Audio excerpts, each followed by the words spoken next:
Hello and welcome to episode 132. Yeah, I had to double check. All right, cool. We got it. All right. Well, it's been a cool month. How you been, Jason? Pretty good. Pretty good. Been a super busy month, but not, on the hobby forecast, but we'll talk about that. But yeah, it's been a busy month. Yeah. What about you, man? I'm just sitting here hanging out with Jack, having a nice day. That sounds fun. Spent all day doing show notes for Warhammer 40,000. It's been super fun taking care of a baby. Oh yeah, that's a lot of work right there. Making breakfast, lunch, and dinner. Yeah. And generally sitting around. It's been pretty great. I've been doing some painting. It's pretty great. So why don't we get into our hobby progress? Yeah, man. You got a bit. Yes, it's my turn to go first. So I will go first. So as I was saying, my buddy Jeff traded me some Drukhari for some painted terrain. And I talked about the woods last time that I did. This time I worked on his hills. So I cut some hills out of 2-inch foam, painted them with gesso, like the sides. I painted the sides with gesso. Oh, and I used our hot wire foam factory cutter, which is awesome. But I've learned it's a really good idea to be wearing a mask when using that thing. Even outdoors, wear a mask. It's a really good idea. Yeah.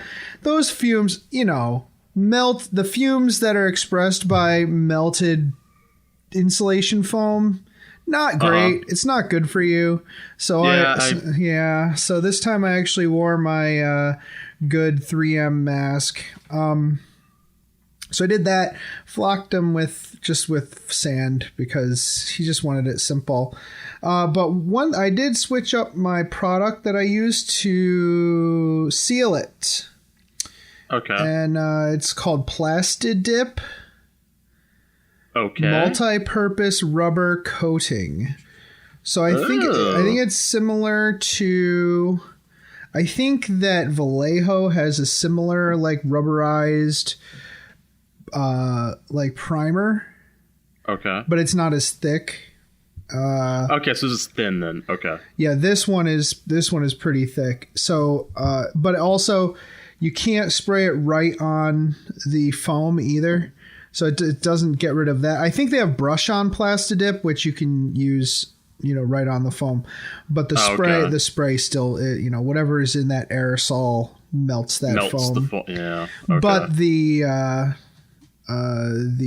gesso still does a great job of protecting it from being melted. So I sprayed that on, and that is really nice stuff, that Plastidip. You get it at your car section at the Walls Marts. Oh, really? Yes. Okay. Yeah. Well, they have undercoating there, which I was using previously, like car undercoating.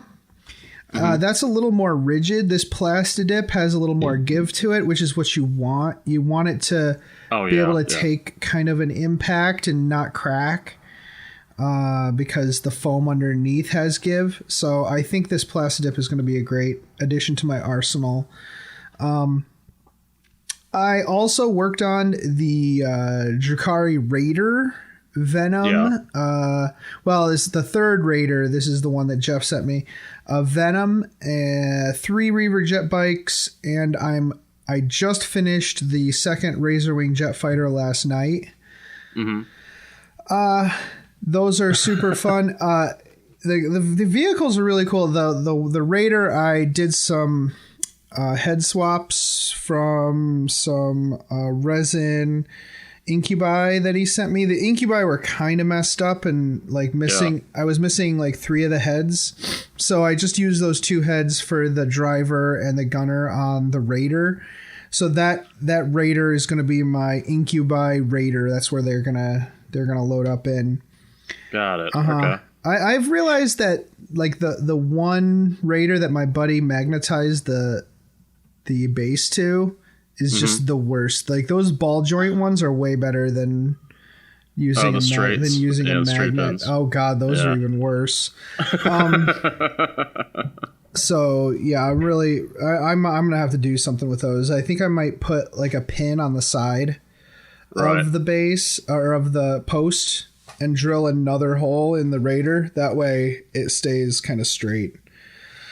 I also put skulls on. I bought a pack of skulls and put all of those on all of the new models that we have. So I got there's all kinds of cool skulls in that skull pack. It's super great. It's the one for GW? Yeah. I haven't gotten that yet. I haven't been able to get to Flipside in a little bit. So I just ordered it off their website, off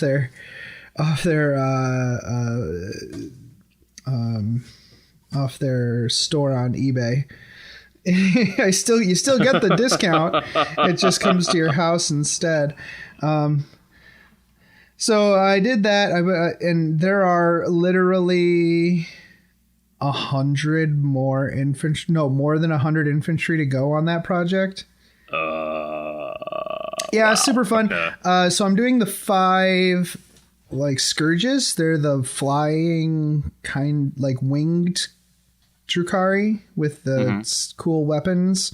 So those, I'm doing those right now not as we speak, like prior to recording. Yeah. I was working on those, and the wings are really interesting. I'm kind of doing something weird with the wings.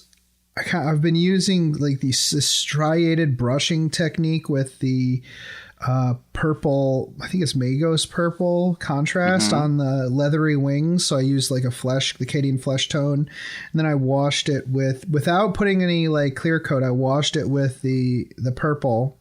Okay. So that it, instead of it pooling a lot, it actually saturated into the flat surfaces. But I did it. Yeah. But before it dried, I went back with like a harder bristle brush and I pulled like from the near the body to away from the body to create like these striations. Oh yeah. Okay. And I did multiple layers of that at different angles to make it look like they're kind of crisscrossing, kind of trying to get kind of a like veiny look on the wings. And that seems to have worked pretty well. Then I went back and I did a very light, like dry brush with the flesh color again, just to kind of give the impression that that all that stuff is under the surface. I'm really happy with those. And for the feathery wings, I just painted it white and washed it with that purple because their hair is that purple color too. So I went with that with the wings. I'm pretty happy with those guys. They're going to be cool. But then I have I'm going to do the HQs and the incubi next, and then the 100 infantry. I really want to have that done by the holidays because I need to get going on this terrain for Golden Sprue. That really has to happen. Airbrush, man. Yeah, I know, right? Yeah. I usually just use rattle cans for that stuff. So okay. Yeah. Either way, I'm gonna be buying a couple big sheets of MDF, and I'm gonna cut. Yeah. I'm gonna cut and build my own ruins, and I want to build 10 big ruin. No. I'm gonna build 20 big ruins, 20 medium ruins, 20 hills, and 20 woods, just to make sure I have 10 brand new boards. Tables for but I'm gonna I also need 10 more fat mats, so I'm gonna be calling over there, see if I can't. I have to look at our registration to make sure I got the money for that, so we'll see. Yeah, I understand. Yeah. Anyways, we see. I stole that from the bad cast. Now, so I will just steal everything. Anyways, it's the Blood Ravens podcast. Yeah, exactly, exactly.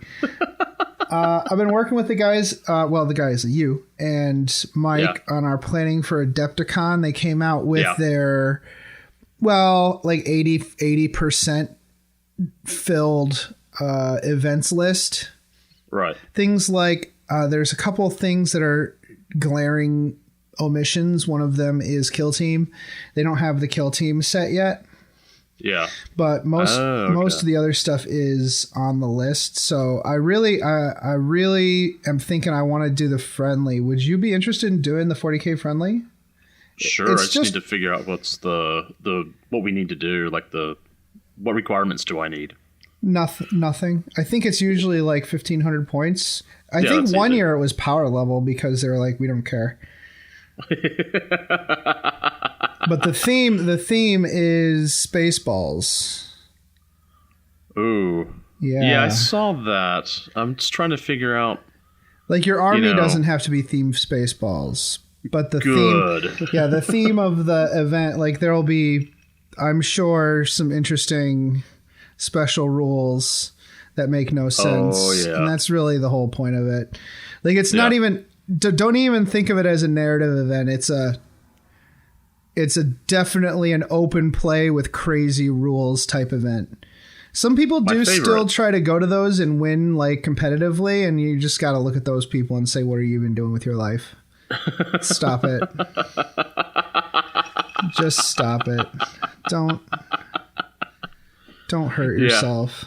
Anyways, yeah, that sounds cool. I'd be down for that. I think I'm just going to take my Blood Ravens because I don't have to freak out about getting stuff together.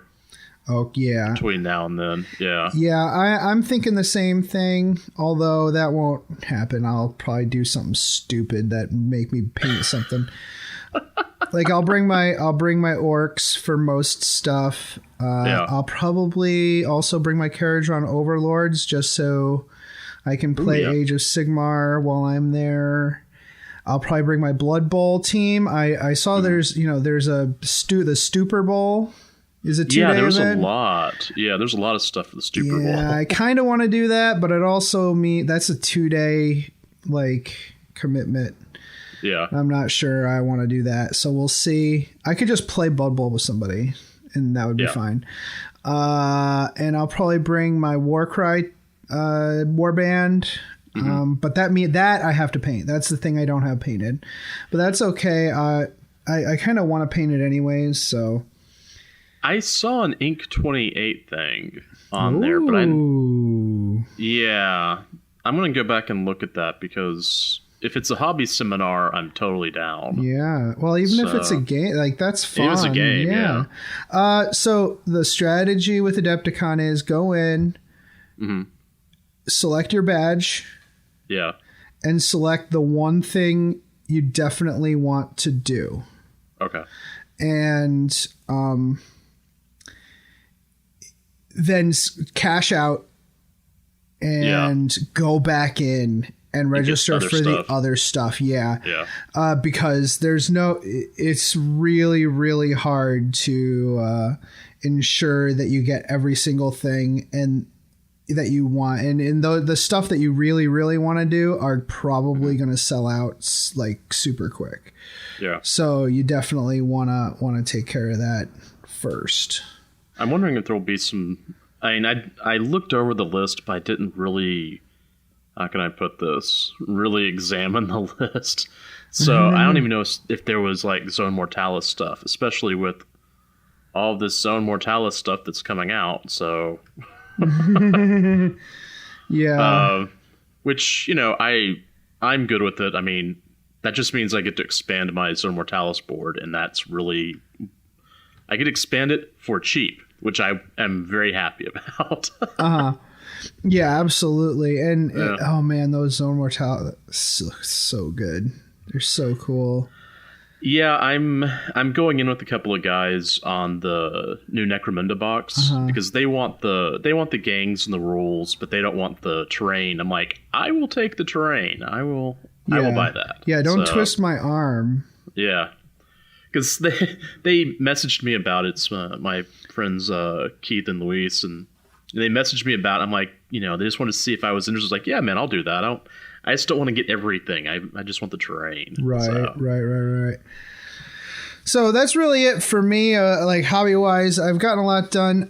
One thing I wanted to note while I was listening to the live stream of the Warhammer 40K GT Heat 4 over in Nottingham, they had they played the first 10 minutes of an audio drama, and I didn't realize how cool these things were. They're super cool. Oh yeah. So it's called the one was called The Way Out. I'm definitely buying it.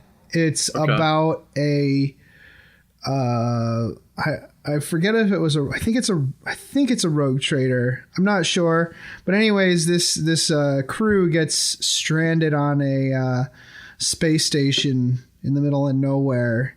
It seems really interesting. It's kind of scary. It was a little scary to listen to, so I really like that. So it's called The Way Out, and it was their Halloween release. They had like a Halloween thing. Okay, that's looking at the link. It looks like Warhammer Horror. Oh, it is Warhammer Horror. So yeah, okay. So yeah, it was actually pretty scary to like listen to. So I'm looking forward to finishing that. Yeah, I'm reading the. I just popped over to Black Library. Yeah, this looks actually really cool. Who wrote this? Who wrote it? I think one of their new people. Oh, Rachel Harrison. Okay, yeah. One of their new folks. Is really good though. Yeah. So, Jason. Yeah, I'll have to go listen to that. Because I love the audio dramas, but I mean that's the stuff I work in, so it's like I'm listening for the Warhammer nerdness and also the Foley artists and stuff. Yep. The Foley artist in me just like, oh, that's nice. All right, so my hobby progress. So let's see. Figuring out Adepticon. I guess I'm going to go with Blood Ravens. I'd like to look at the Inc. 28 stuff to see what's happening there. Okay, so I think last time I talked about ordering the Radhounds Kim dogs from Victoria Miniatures. Those came in. I like them. They're beautiful sculpts. I hate working with resin, but I love them. But working with resin is not even in my top 10 things of wanting to do. But I've built a bunch of them.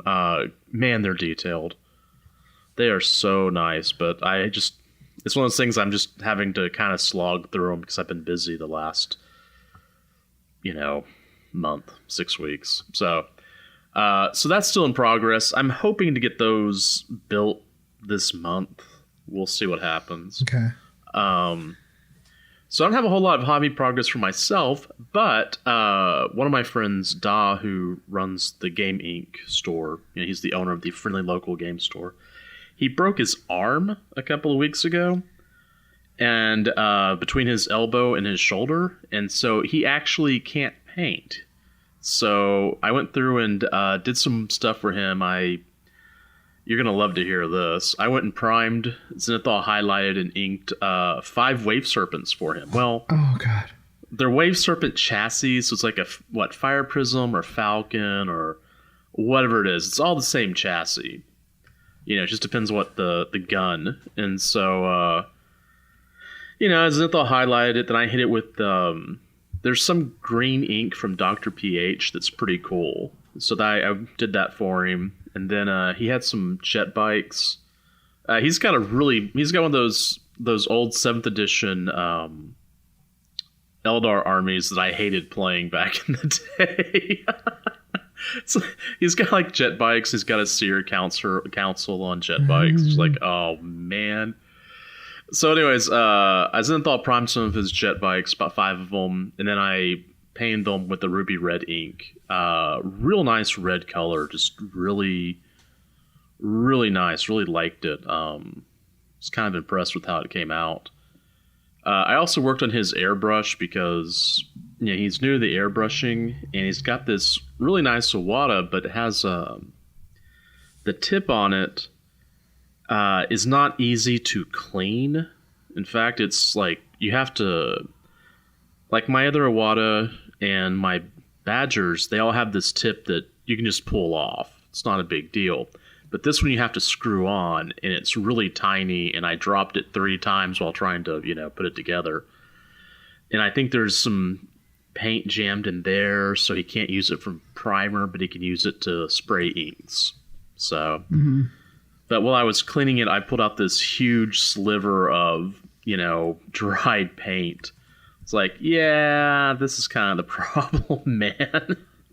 So I recommended that he, one, get a new tip for the Iwata, but also to pick up like a Patriot 105 and use that for priming, because, to quote Caleb from CK Studios, you can probably shoot bricks and gravel through those badgers and it wouldn't bother them. I love my badger, but man, there are times I'm just thinking, what am I sending through this thing? This thing can shoot anything. So anyway, that's a pretty cool thing that I did. So that was my hobby for the month. I think I did some other stuff, but this is what I remember. Hey, you know what? I don't even remember what I was doing last week, so it's fine. Yeah, that's kind of like, I can probably look at my desk and kind of figure out what I've been doing the last couple of weeks. Yeah. But even Mr. Jack isn't helping lubricate my memory right now. I don't even know what's going on. Well, you've also got, new dad brain too. Yeah, I could blame that. Sure. Yeah, I'll do that. Yeah, I'm going to go with that. Yeah. Okay. So what about your games, man? What you got on the games? So as far as games are concerned, we had a tournament. Well, okay. We had a charity event for the National Alliance for Mental Illness. We had a death in the family in our local game store, of someone who succumbed to mental illness. And so the store wanted to raise some dollaros for Nami, and we did pretty good on the 40K. I mean, obviously the Magic players. Yeah. But the 40K and Age of Sigmar players did a great job. What I did was I did an event where you could bring both Age of Sigmar and 40K. Ooh. And we did an escalation. So it started at 500, went to 1,000, went to 1,500, then 2,000. And you could play whatever you wanted each game. Yeah. So that was really fun.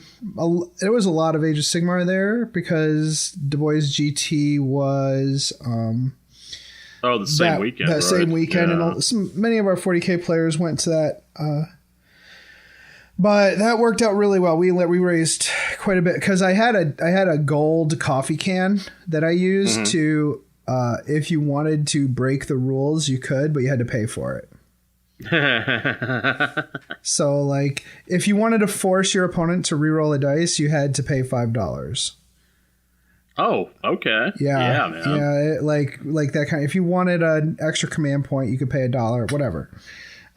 It was super cool.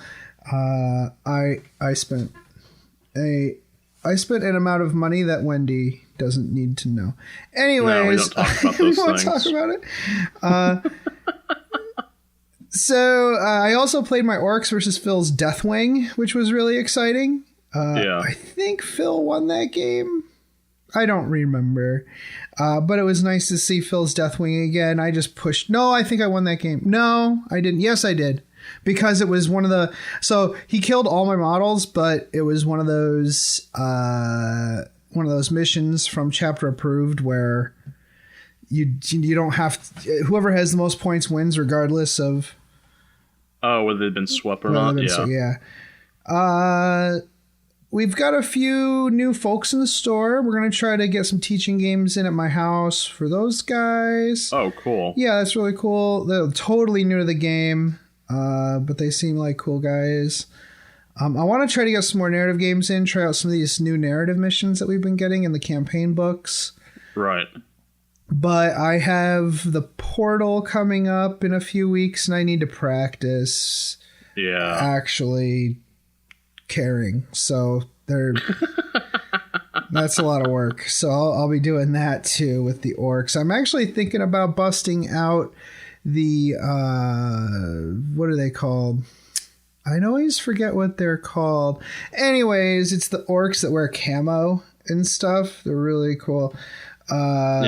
but they can. I've been thinking about trying those guys out, so I might do that.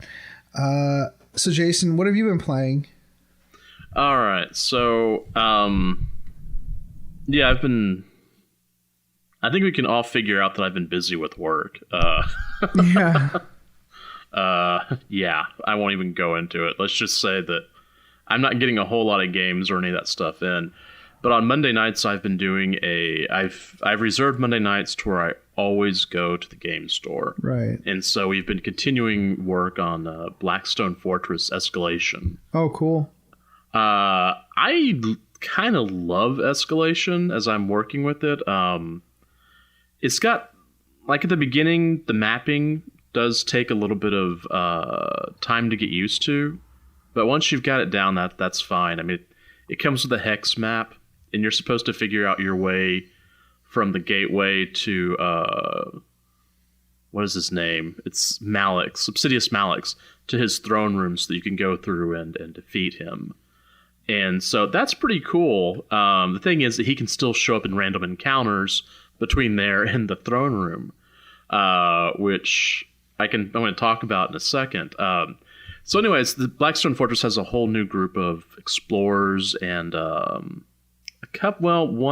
new rules for Malix, as well as some enemies and whatnot, which is pretty cool.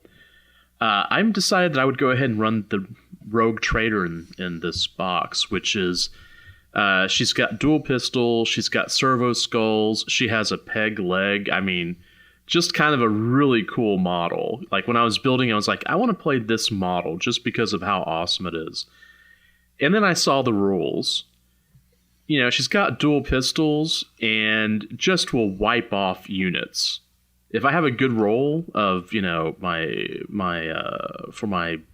my destiny dice, but you're supposed to roll 4 dice for her that you can use those dice to create actions. If I have a good roll, I can wipe out an entire unit. And so whenever we played, I guess last time, this whole Malix, the head guy that we're supposed to hunt, he shows up and I shot him off the board in 1 round of shooting.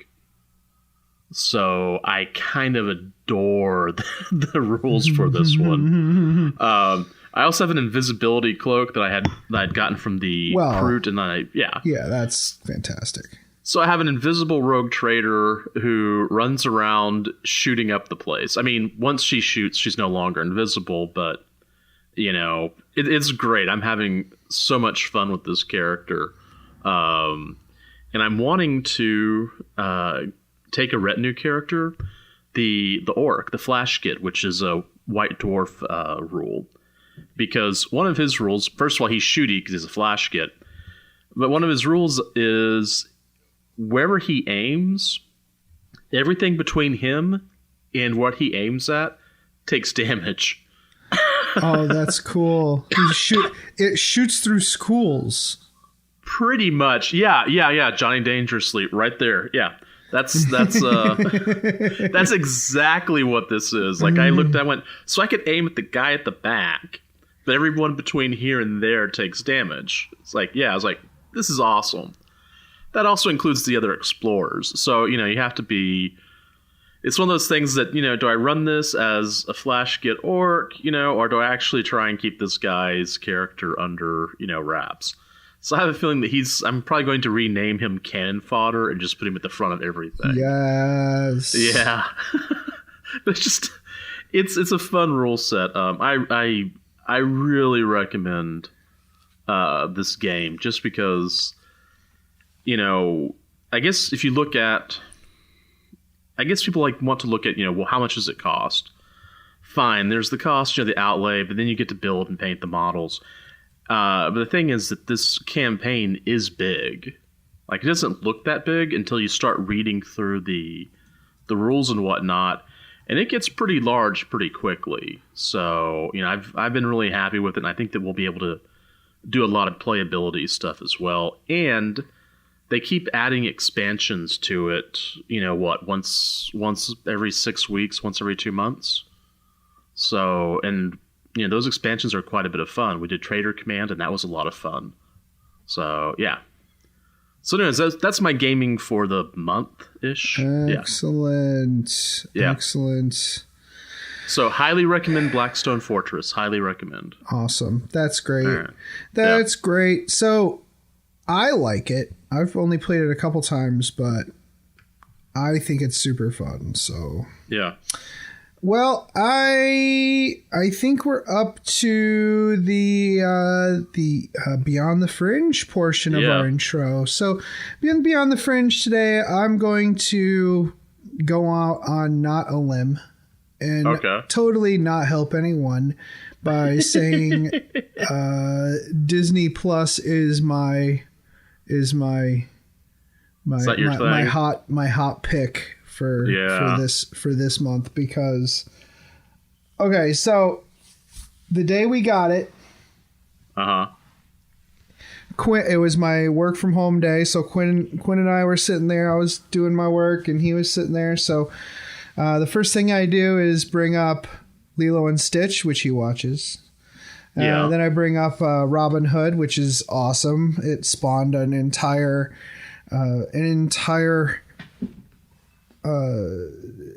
generation of furries.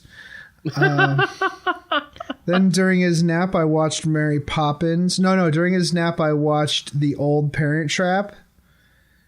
Oh, wait, the one from the 60s? Yeah. And then, wow. And then we watched Mary Poppins, and then we watched Frozen. I'd never seen that before.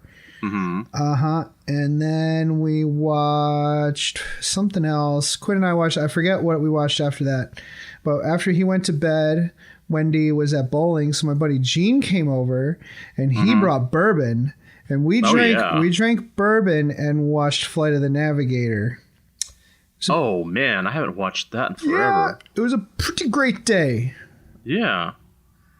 Yeah, okay. It was a great day. That does sound like a pretty great day, actually. Yeah. Yeah. So that's my Beyond the Fringe. All right. Mine is really kind of nerdy, and I do apologize. It's always nerdy. Adam's reading my notes right now and is like, what the he's probably trying to figure out what the hell I'm talking about. All right. Stereo microphone mount bars. Okay. So as some of you know, I do recording technology. That's what I teach. So I picked up a few of them. Two of them. Well, let me go back. To go through and record something in stereo, you have to make sure your mics are set just properly. Otherwise, you have issues with phasing and frequency cancellation. And so what happens is I've picked up a couple of bars that, I can actually set them. They're actually guided. All I have to do is, essentially put the microphone on there and they're good to go. And so I picked up a few of them. Two of them are for 2 mics and another one's for 4 mics. I've already used both of the 2 mic mounts and I've been totally happy with them. Really, really happy.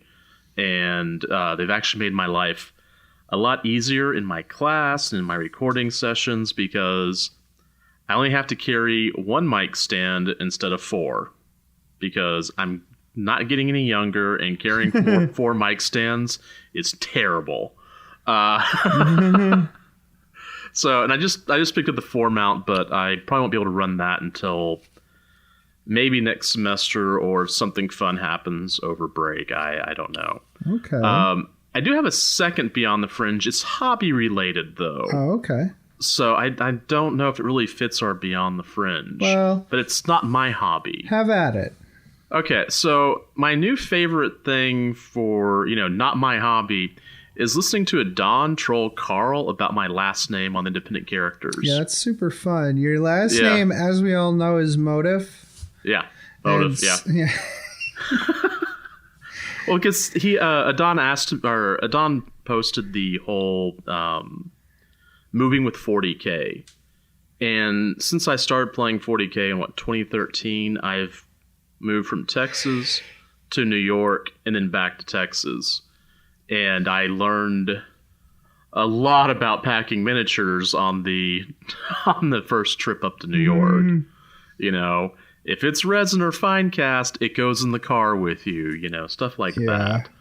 Yeah. And so, anyways, I talked with Adon a little bit in Facebook message about my recommendations and some stuff that I had dealt with. So But yeah, that's part of my Beyond the Fringe, because whenever I heard that in the episode, I had a good laugh. Fantastic. So I'm really pleased that we got together to chat today.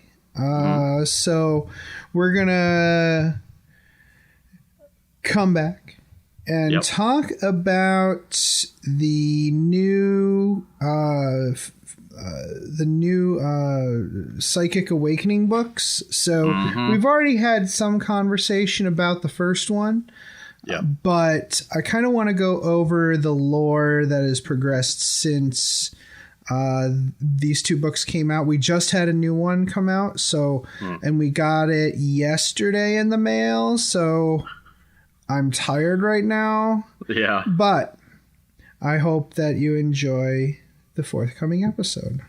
We'll be right back. Come here, boy. Get the ball. Come on, Max. Get the ball. Mom, Max won't get the ball. He's lazy. I think I know why your Zote is being lazy, Jenny. Why, Mom? Because you forgot to feed him his Zotabix today. Oh, no. Oh, yes. Zotabix contains all the nutrients and random animal parts a growing Zote craves. It not only provides our Zote with the energy it needs to play with you and protect our home, but it also keeps its chitinous shell fresh and shiny. Oh, boy. I'd better feed Max his Zotabix. Yes, you had. Zotabix is made in part from grade Max, A time for Astra dinner. Militarum post-engagement byproduct and is infused with 112 essential vitamins No, and Max, minerals down. harvested from your Zote's natural habitat, the finest desert deserts. Ah! Zotabix is available in any shopping center on worlds where Zotes are allowed or where the Imperium's inexorable influence has not yet reached. Hello, everyone. The Masters of the Forge is now a proud member of the NPC, the Narrative Podcast Consortium. Our aim is to inspire your hobby through the rich lore of the 41st millennium. If you enjoy our podcast, then make sure to check out these other awesome shows, where you can get coverage on campaigns, Black Library, and all kinds of general topics of the 40K background. The NGC 40K podcast also provides in-depth campaign coverage, audio dramas, and free-flowing narrative campaign creation. The Adeptus Terra podcast also features in-depth discussions of the lore and commentary on the hobby. Oh, and sexy English voices. Oh, yeah. The Masters of the Forge brings the world of 40K to life on your tabletop, with discussion on the lore, backed up by narrative-themed rules and battle reports. Of course, this is only a fraction of the topics covered by the podcasts of the NPC. Please tune in to find out more. Greetings, mofos! Are you out of George Dickel number 8, staring at a broken chess machine? Don't want to spend the rest of the year tied to that couch? Well, why don't you head on over to the 1 Hour a Night Facebook page and see what exciting stuff is going on there. It's a place to post all your daily progress in the hobby grind, as well as receive and give positive feedback. Also, there are usually a few interesting challenges going on. That's right. All you have to do is search for 1 Hour a Night on Facebook. That's numeral 1 hour a night, all one word. Blood serum tests will be administered prior to approval. Sett til helvete og kom dere vekk. Det ikke en bikkje, det en slags ting. Den imiterer en bikkje, men det ikke det. Kom dere vekk, idioter! What he said. Welcome back. So, Jack and I are still hanging out here in the hot box and the sweat box together. Jason, you're hanging out with Water. Agua. Yeah. Water, and even the cats aren't in here. I don't even know where they are. But the key litter box is nearby, so you may actually hear them come in later. Start scratching. Yeah. Excellent. So let's kind of catch us up. So the right now they've coined a term called the Era Indomitus, and I think that's fairly recent. And that's what they're kind of calling this portion of time. And I think it's kind of supposed to be similar to the Ages and Age of Sigmar, right? Right. So we have had the Dark Imperium novels, which features mainly kind of the kind of schism. It's not a schism really, but like the Primaris Marines trying to integrate themselves into Space Marine society. The Cicatrix Maledictum, obviously, how the Ecclesiarchy is reacting to the return of Guilliman and how he's not really into the whole God thing, God Emperor thing. I just finished reading, we finished reading the second Dark Imperium novel, which ends with Guilliman reading the Lorgar's book, so that's interesting. Oh, spoiler alert. Yeah, we're bad about that. God. I'm leaving that. Anyways, we've got the Imperium Noctis, which is featured in The Spear of the Emperor, which is an excellent book. I like that one. A lot of people are reading that one. Now, there's been other novels too, but leading up to this whole psychic awakening portion of the Era Indomitus, there have been short stories on the Games Workshop website to go along with these releases. Yeah. There were several for Phoenix Rising: The Path, The Gift of Hope, Into the Void, and A Test of Faith. I read A Test of Faith. I haven't read all of these yet. I read A Test of Faith that was really interesting. It had to do with homunculus covens, I think. Oh, okay. Yeah, well, you can imagine what the Test of Faith is. Anyways, it's Dark Eldar. It's not going to be pretty. It's not going to be nice. Then for Faith and Fury, we have Keeping Order and The Power of Belief so far. But I have a feeling there will be more stories related to Faith and Fury going forward. I'm glad that they're giving writers the chance to create these nice little short works of fiction for the website. I really recommend everybody just take a few minutes out of your day to read these nice, fun things that people are putting out for these releases. It helps you get into the narrative of what they're trying to accomplish. So let's go ahead and dive in and start talking about the lore of the Psychic Awakening up to now. So like I said, this is the first two books. Let's start with Phoenix Rising. You want to let me go ahead and get us started on Phoenix Rising? Yeah. All right. So and it starts off with a really cool word. Why don't you give that a shot, Jason? Yeah, I saw that. I've been sitting here trying to figure out how to pronounce that for actually all day. So I'll let you sweat that out. There we go. Let's see what happens. Let's do it live. So the Deathidian, or the Great Rift, split the galaxy in two and ushered forth an era of psychic chaos which has touched the psychically gifted Aldari.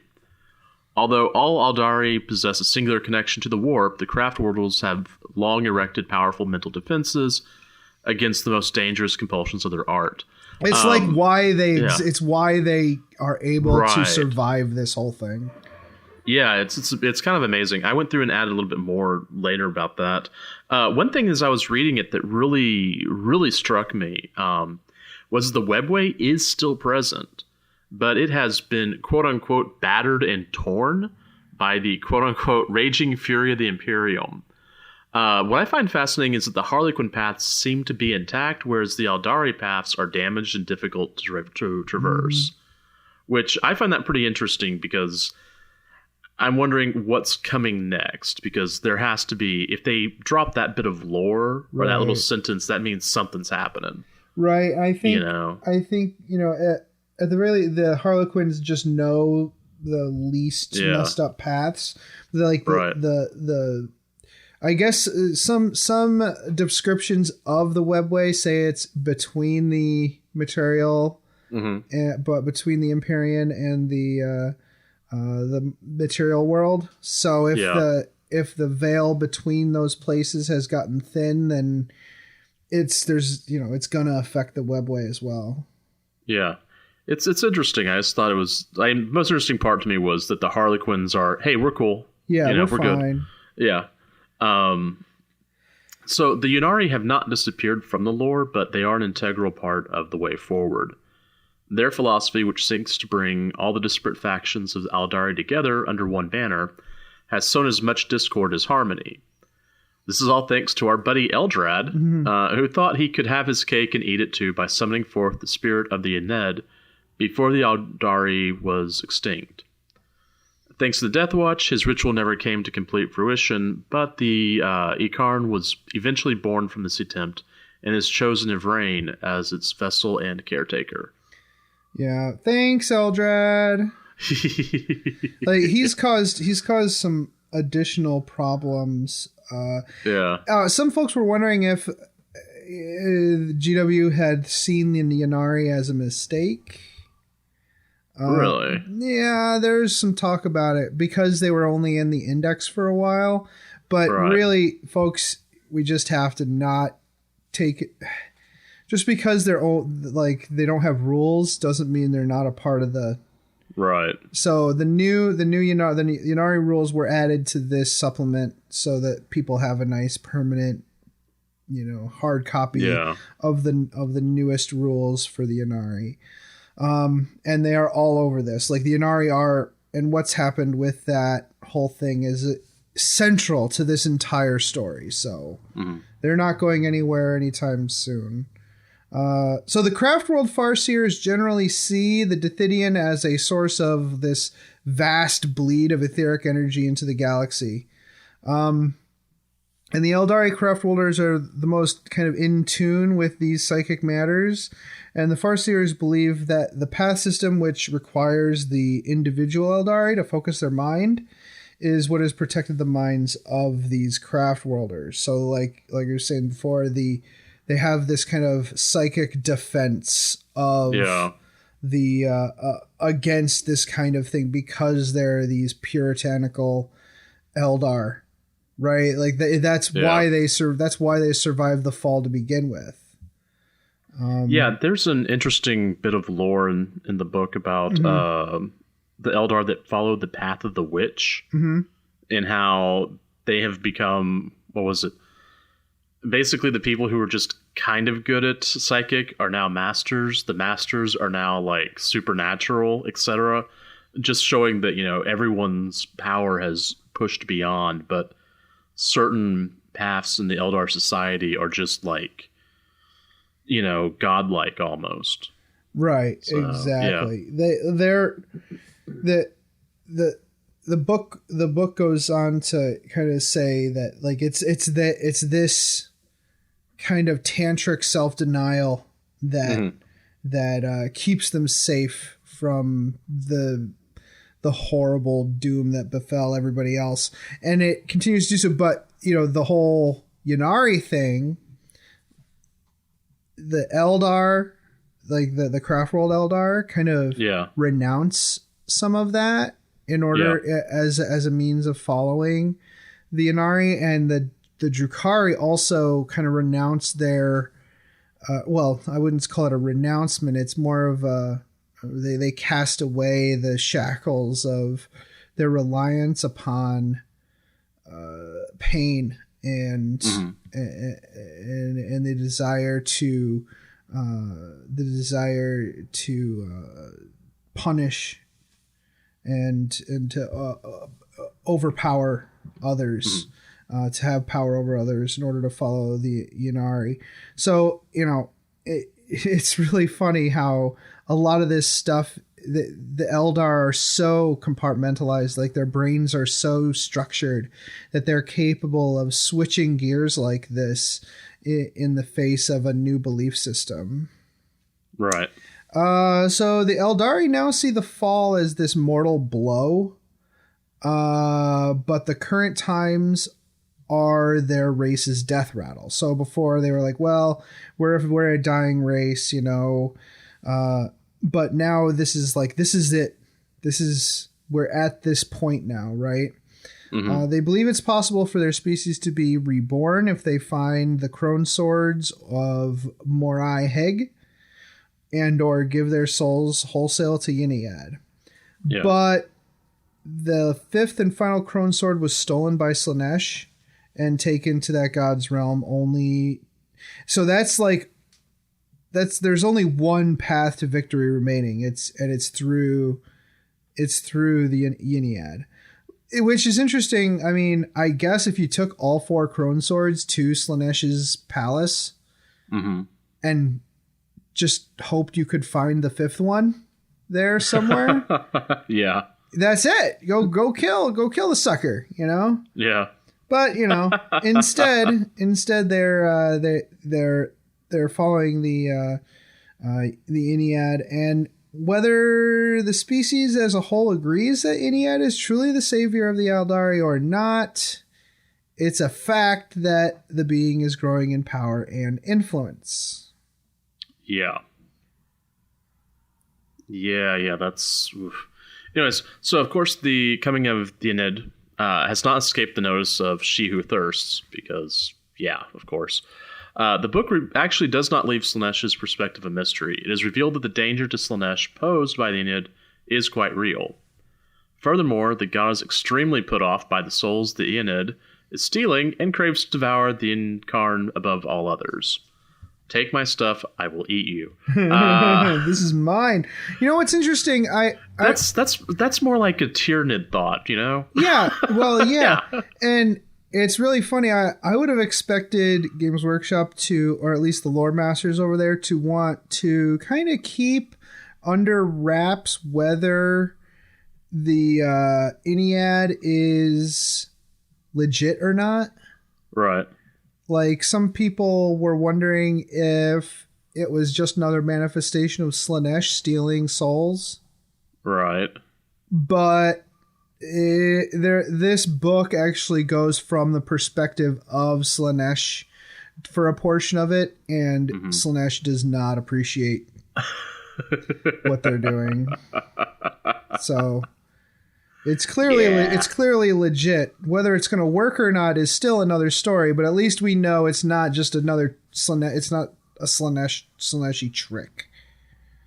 Well, you know, it could be a shard. I mean, they had shards of Magnus running around. Yes, so, it might be, but it's certainly not working in the favor of Slaanesh themselves. Yeah.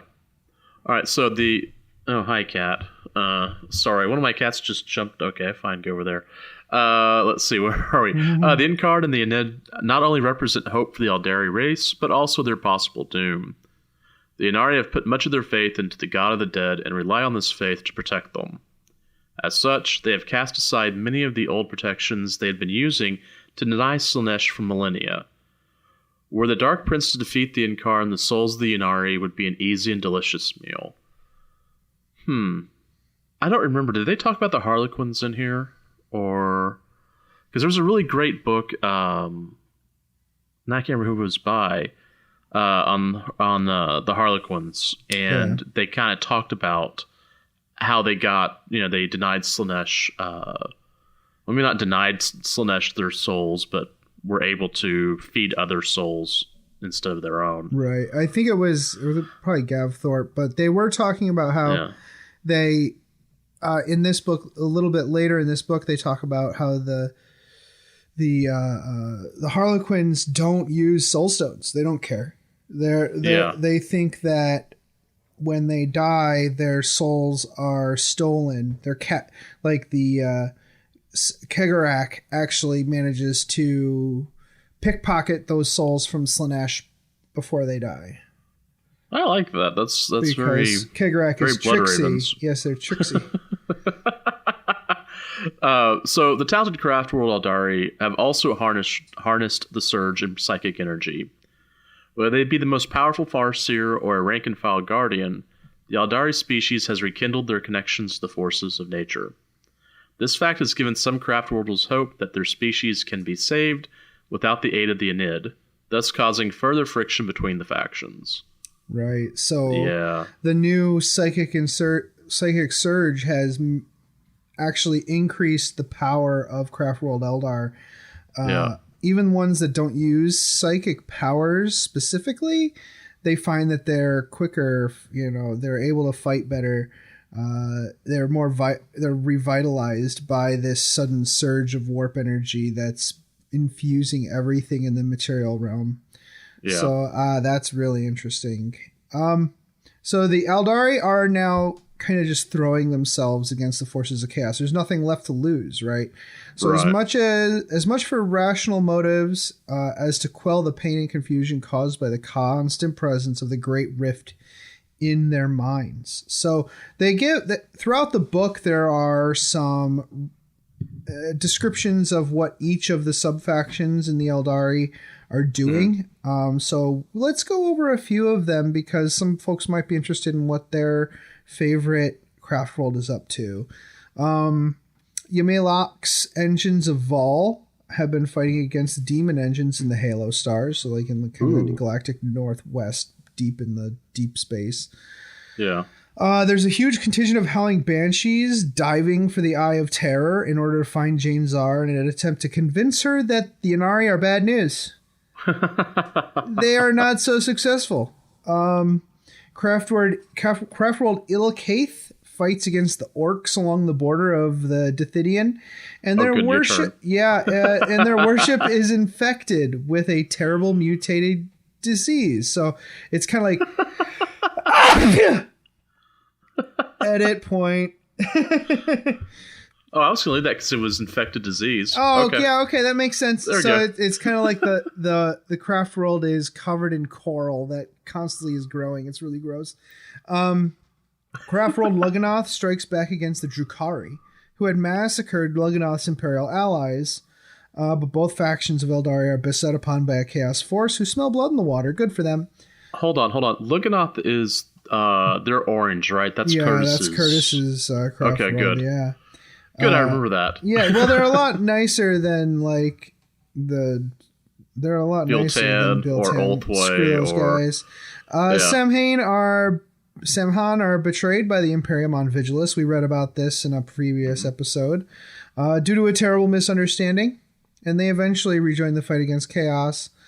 Later on, they're actually visited by Yvraine, and many of the Samhain are join her cause. And there's kind of a misunderstanding there. So during a meeting with the Craft World's Farseers, the Accord is attacked by Drukhari, led by Drazar himself. And then there's an assassination attempt against Yvraine. But thanks to the unlooked-for assistance of Jane Czar, Yanari escape. Very nice. Craft World Althanzar. Yeah. Craft World Althanzar fights in defense of Sanguiterra on the other side of the rift from Vigilus. They are the first to engage the Planet Killers Armada, so I'm sure we'll learn about that in the next campaign book. Oh, yeah. We then have the sneaky Altiok, or Alitok, whatever. Knife ears. Sorry. Wipe out the Necron Hirek dynasty as it awakens. I like that. Yeah, they're just all Sounds like- dead. They just kill them all. Yeah. It's fantastic. That's like a story with a happy ending. Yeah. Wow. Okay.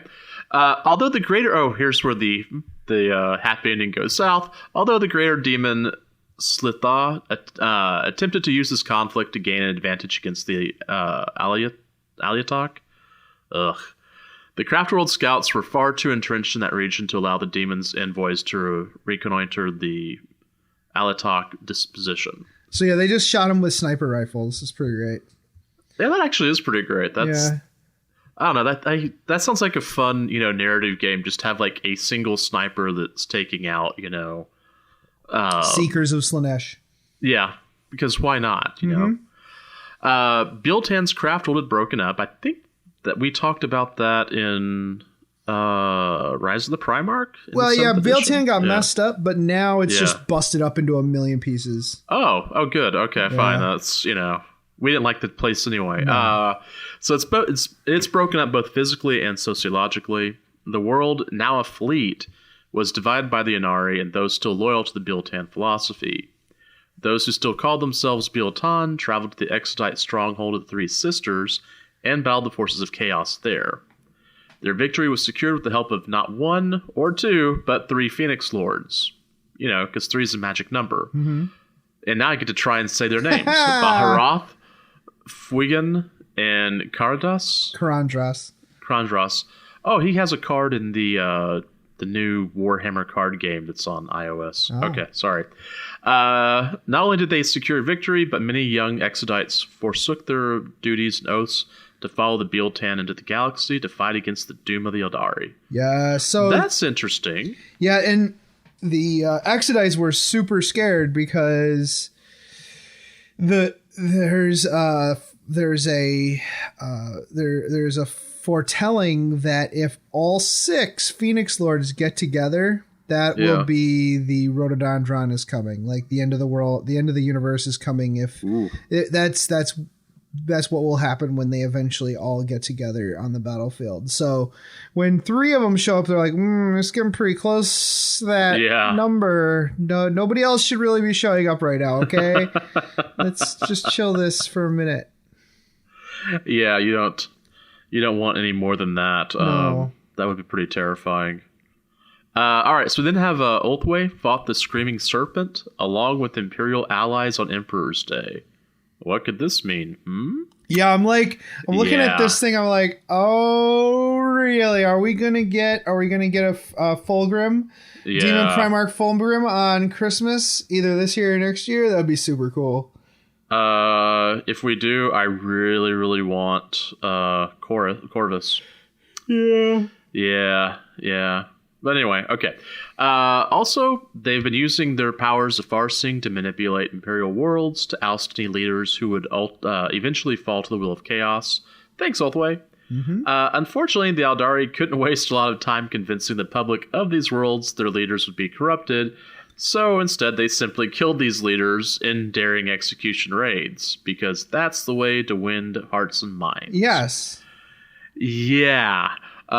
In some instances, this has caused the Ulthwé to gain no small measure of enmity with the worlds they saved.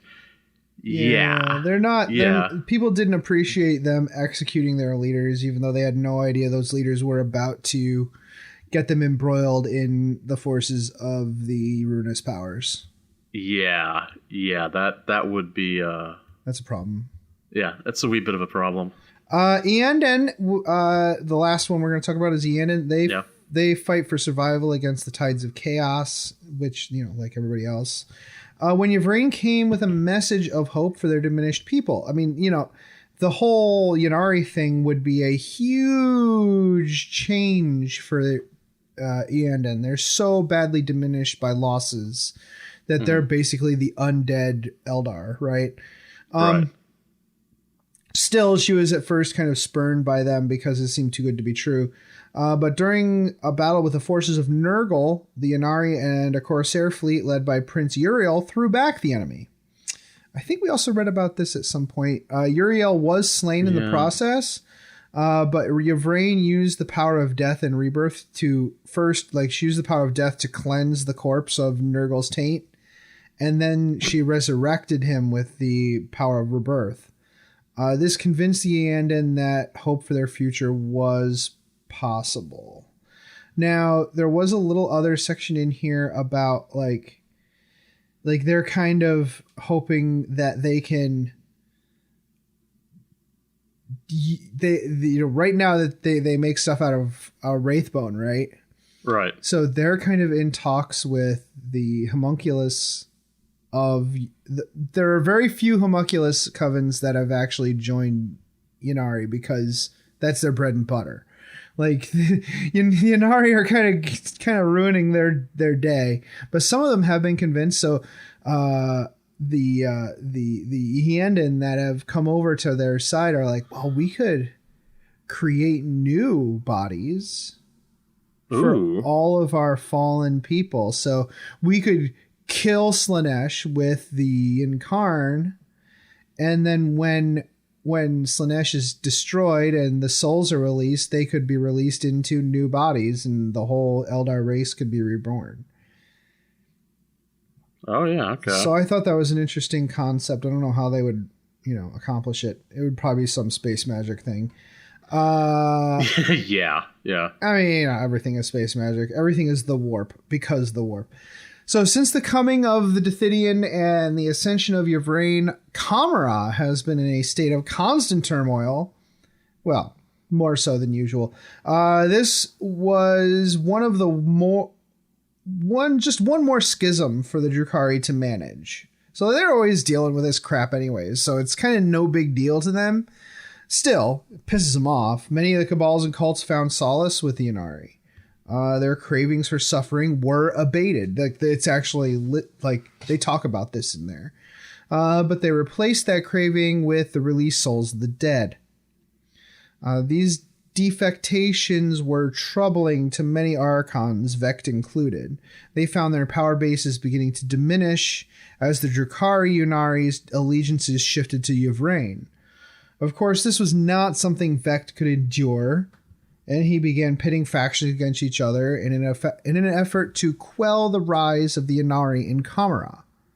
Still, despite his best efforts, the cult has claimed a great deal of territory, and its influence is spreading.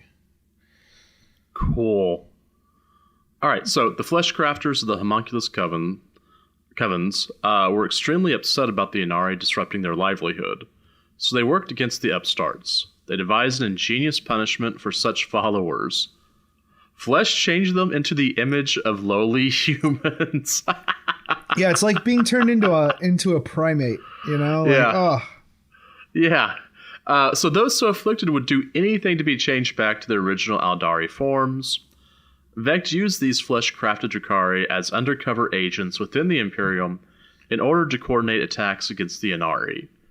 That could be some incredible storytelling. Oh, yeah, there's even a mission about it. We talked about it in the last Drukhari episode. I forgot about that. Okay. Super fun. Okay. So the hunt for Enid, sorry. Oh, man. Yeah, there's All right. Take that, Jason. Yeah, I know. Well, look what I posted on Facebook a minute ago. Shalaxi Hellbane. Got it. All right. The Monarch of the Hunt. Nailed it. The Monarch of the Hunt was a keeper of secrets banished by the Grey Knights over 600 years ago and left to languish in Slaaneish's Palace of Punishments. Left to languish. Yeah, that's, it needs to be Slaaneish's Palace of Punishments. What a great place.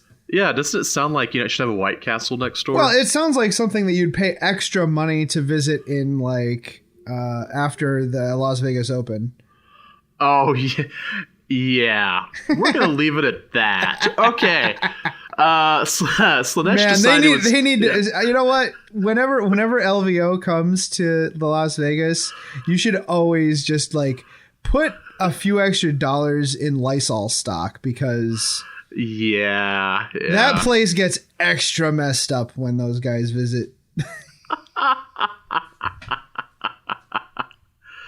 All right. Sorry. So, well, it's, it's probably not half as bad as when the GOP visits. Oh! And okay. All right. And we're down to 500 listeners, people. There we go. All right, so Slaanesh decided it was time for the Greater Demon to redeem themselves and set them and their coterie of demons onto the soul scent of Yvraine. Cool. I like the name Shalaxi. Yeah, it's I think it's some kind of cleaning product, right? Like Shalaxi on, Shalaxi off.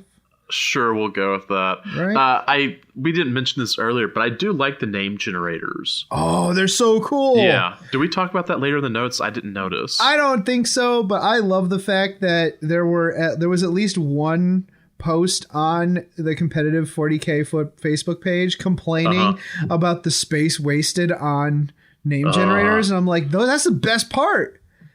It was 4 pages. I know, right? Wah. Yeah, these Some people. Yeah, they're the worst. This might be the Jack talking, but those guys. Oh, man. All right. 7312. Okay. Yvraine and a host of Bealtan were beset upon by Shalaxi's hunting party after exiting a webway portal on a dead world in the Cursori Reach. That is not how that's pronounced. Cursoi Reach. The greater demon took its toll in Bealtan dead, but their deaths fueled Yvraine's retreat into the next webway portal. It's like they were following this trail. As Shalaxi's forces nipped at her heels, Yvraine was beset by... I said beset again. You could tell I write these notes. By nightmares of her death and the end of the Inari movement. She felt the greater demon could not be defeated even though she had secured the assistance of the Vizark, Jane'Zar, and Lilith Hepsprax. She got it in her head that victory lay in securing the assistance of a solitaire. Yvraine perceived two powerful individuals in the memories of a dead Ynnari, because she's kind of tapped into those souls. A follower of Kegarak and a powerful human psyker clad in black power armor with white hair. I don't know who that is. I don't either. Right? A powerful human psyker clad in black power armor with white hair. When they came before her requesting aid, Yvraine agreed to help them if they were able to find and deliver the assistance of a solitaire. I wonder if this was part of Gav Thorpe's recent novel. I really need to read that. Meanwhile, Yvraine gathered... Sounds like an Inquisitor. Right? It does, right? Because power armor... There, I didn't realize there's like Inquisitors with like Terminator armor. Yeah. Regular humans. Ordius Malus. Yeah, I just Terminator armor. I didn't realize that they still gave Terminator armor to those people. Quick side note. I just received my new White Dwarf today, and it has Inquisition rules. Oh, that's what hot. a show. That's hot. There was like this Facebook post. They're like whining about like female space marines, but it was legit a female Inquisitor with Terminator armor on. People are funny. Oh yeah. People are funny. They're and the worst. Anyways, again, we're down to 250 listeners. Cool. And this whole part of the story was really muddled. Like, she saw them in her dream, and therefore they found her. Like, why would her seeing them in the dream make it easy for them to find? I don't get that. Anyway, but they were psychers, so maybe that's why. Anyways, meanwhile, Yvraine gathered a huge host of Eldari on the Exodite world of Ithvilgas, where she once hid her Corsair fleet when she was called Amharok. So that was her name when she was a Corsair. She followed every path. She followed the path of the yes. So the Exodites did not stop her from amassing this massive defense against the forces of Slaanesh, despite her plans to use the World Spirit as a shield against the enemy. Like, these Exodite worlds are super powerful. This World Spirit is basically a what do they call it on the craft worlds? The Infinity Circuit. They're basically a giant natural infinity circuit. Yeah. Did you you read the Path of the Eldar series, right? From No, Gav? I haven't read that yet. Okay. Whatever. All the paths are quite interesting. I think the one that I found the most fascinating was probably the third book, but the Path of the Ranger kind of talked to me more than the other two. But yeah, good books. I'm sure if we have people who are Eldar listeners, they're already read them. Oh yeah. So yeah, great stuff. All right, so here we go. Hellbane attacked on the 6th hour of the 6th day, while the Inari and Slaaneshi forces kept each other distracted. Yeah, that's a good way to do it. Yvraine, the Vizark, Jane'Zar, Lilith, and the Solitaire charged at the Greater Demon in an effort to end the creature's threat once and for all. The Greater Demon fought back with gusto, dueling the group to a standstill. The Solitaire's Harlequin's kiss just tickled the creature, and it cut the Solitaire in half. Like, wow. They went to all this trouble to get this Solitaire, and it's the first one to get murdered. It sticks the Harlequin's kiss in the demon, which, if you recall, a monofilament, like, not blade, but like a monofilament cord is injected in the victim, and it like the haywire. It like sticks itself throughout your entire nervous system. Like, it fills your body with this monofilament blade, and it gives you excruciating pain. Yeah. And the Greater Demon's like, this is the greatest thing I've ever experienced in my life. Thank you. And now I cut you in half. So what was the whole point of getting the Solitaire in the first place? I don't get it. Maybe he's wearing a red shirt underneath everything. That's true. Maybe it was just the distraction they needed. Yeah. That's anytime someone gets, off to me, it's like red shirt. Yeah. Okay. Anyways, the demon impaled the Vizark. It tore Ivrain's throat open. They were losing, but the Exodite world spirit would not let them die, and the Incarn sprung from the corpse of the Vizark. The two demigods dueled. Distracted, the greater demon was eventually felled by a coordinated attack by the Aldari women. Then, shortly after Ivrain proclaimed their victory, Shalaxi Hellbane appeared as a shade before them and informed them that their presence here had been a sham all along, and they were alive and well. It was just a dream. Yeah. It worked in Dallas. Yeah. Man, that is an old reference. I need to stop that. Yeah, who killed JR? Yeah, that is an old reference. All right. which is really funny because 50 Cent series Power? Is it Power? Anyways, that series is ending with who shot this guy. I'm like, you mean like in Dallas? Like one of the main characters gets shot in like the second to last episode and they have to figure out who killed him in the last episode. It's like, you mean like in Dallas? It's literally Dallas. What are you doing? Oh my God. Right. This episode is going to be 8 hours long. Yeah, I'm sorry. All right, so this has been a feint to test the Inari's strength. The sorrow of this realization caused dissent to spread throughout the ranks of the gathered Inari. Yeah. So I guess the Solitaire lived after all. Huh. Well, I think because no, they all actually died. It was the greater demon that was a shade. Oh. Yeah. Okay. But your brain can bring people back to life, so there's no, just have to dramatic stitch him back together. Yeah, it's fine. Yeah. It's fine. Yeah. Well, she eats your soul and says, "You know what? You can have your soul back. Only some people get to have their soul back. Right, so why don't we take a quick break, dude? Get some more water and come back, and we're going to talk about the lore that's in this new Faith and Fury book. Okay, it's really well. Okay, I'm not going to say it's really interesting, but it's pretty interesting. We'll be right back.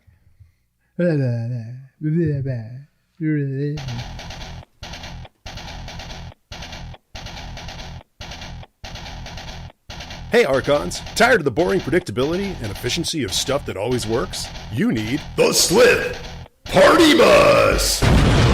Got an extra 473 points that you can't find a solid use for? You need the Slith Party Bus! You could spend 420 points on 3 reliable Lance Ravagers pumping out 9 Dark Lance shots per turn that'll only give up 3 victory points, or you can drop 473 points on 2 Archons, 8 Slith, and a Raider for 11 victory points. You need the Slith Party Bus! The classic Slith Party Bus. Still awesome. Party Bus! Still hilarious. Party Bus! It's the Slith Party Bus! If you love the Slith Party Bus, you'll want to check out our other exciting products. We have the Rack Wiffle Ball Bat, the Trueborn, and the Blood Bride. Trueborn and Blood Bride models no longer available. The classic Slith Party Bus, still awesome, still hilarious. It's the Slith Party Bus!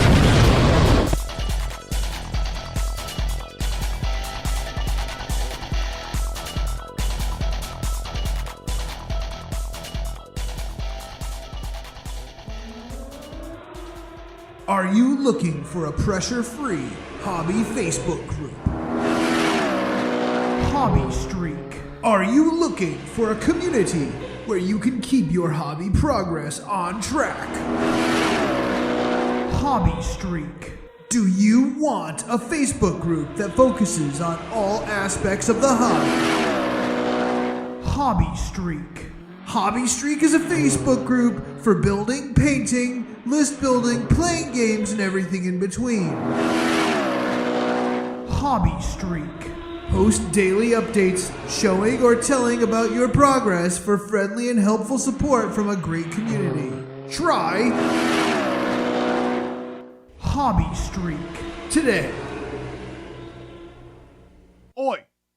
After an hard day's shopping, I like to head down to the pub and enjoy a good brew with me mates. Shopping humans all day is hard smelly work, so I likes to top myself up with something nice. Chopper body spray is not just a treat for you, it's a treat for the whole crew. Now available in Green Apple Grunt, All After Dark, and Oops Don't Press That fragrances. Chopper body spray, don't make me axe you twice. Welcome back to episode 162. 32. Yeah, 132. Yeah. Jack left. He's a jerk. But my friend Sam showed up. Oh boy. Excellent. Okay. Excellent. Cool. He's much better at hydration. Yeah. Yeah, that's very true. Faith and Fury, it's a little bit more battle focused than the previous Psychic Awakening book, but it's not bad. Let's start off with so even Segmentum Sol. This all happens in Segmentum Solar, and it wasn't even that wasn't really spared from the dangers posed by the Great Rift. Isolated warp storms tore across entire systems, creating an environment ripe for predation. Not just by Chaos, but also Xenos. So, not the least of which of these were the Sons of Lorgar, the Word Bearers. Boy. Yeah, super fun.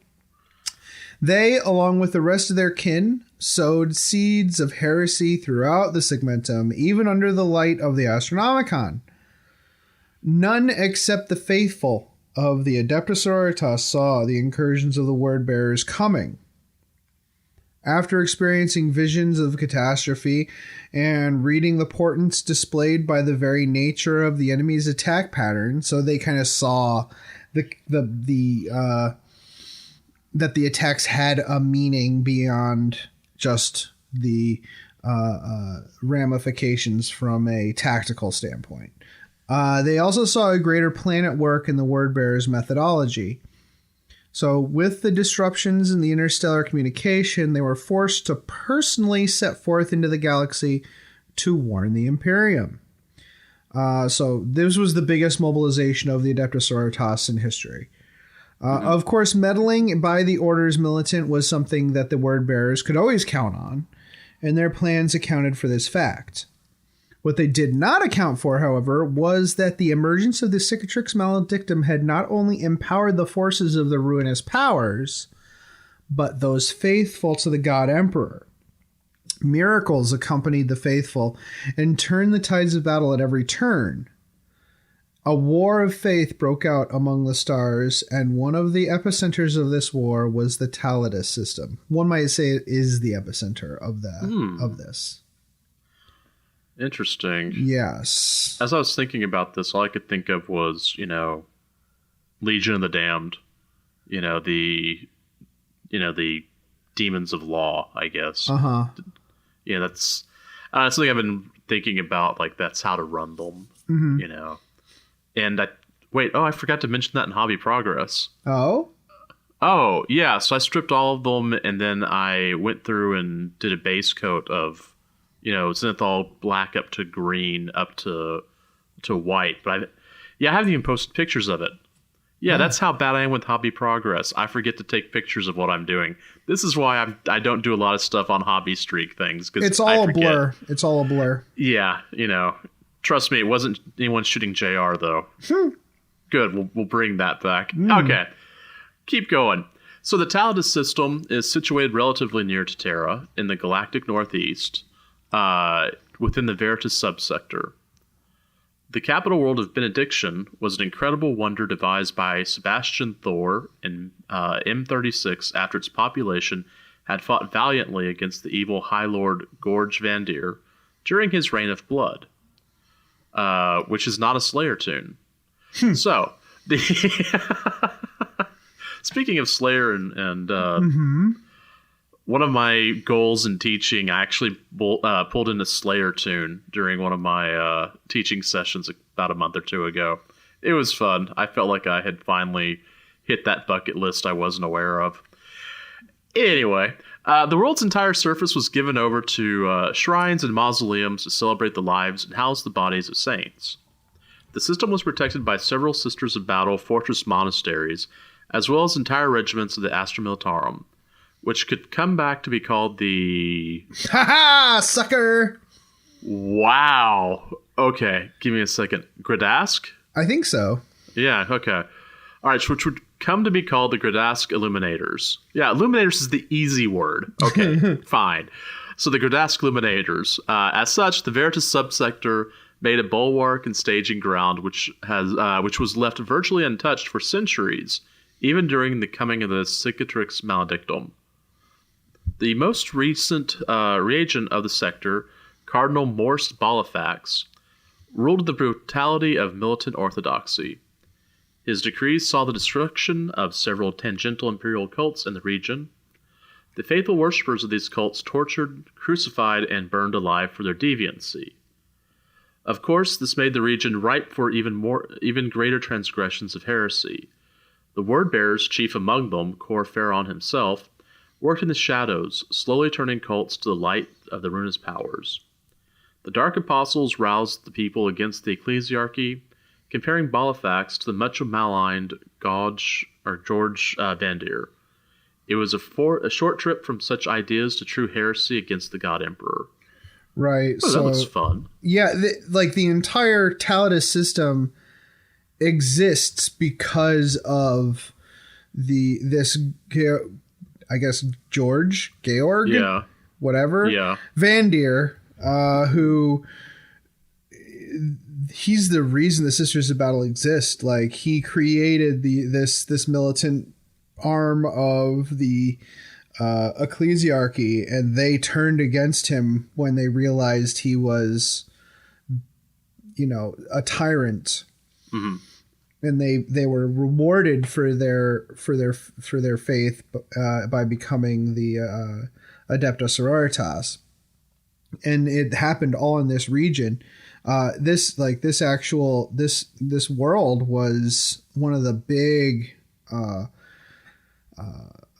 opponents of Vandir, and this whole region is steeped in that history. So to use Vandir against Bolifax, to compare him to Vandir, really struck a chord with the people of the sector.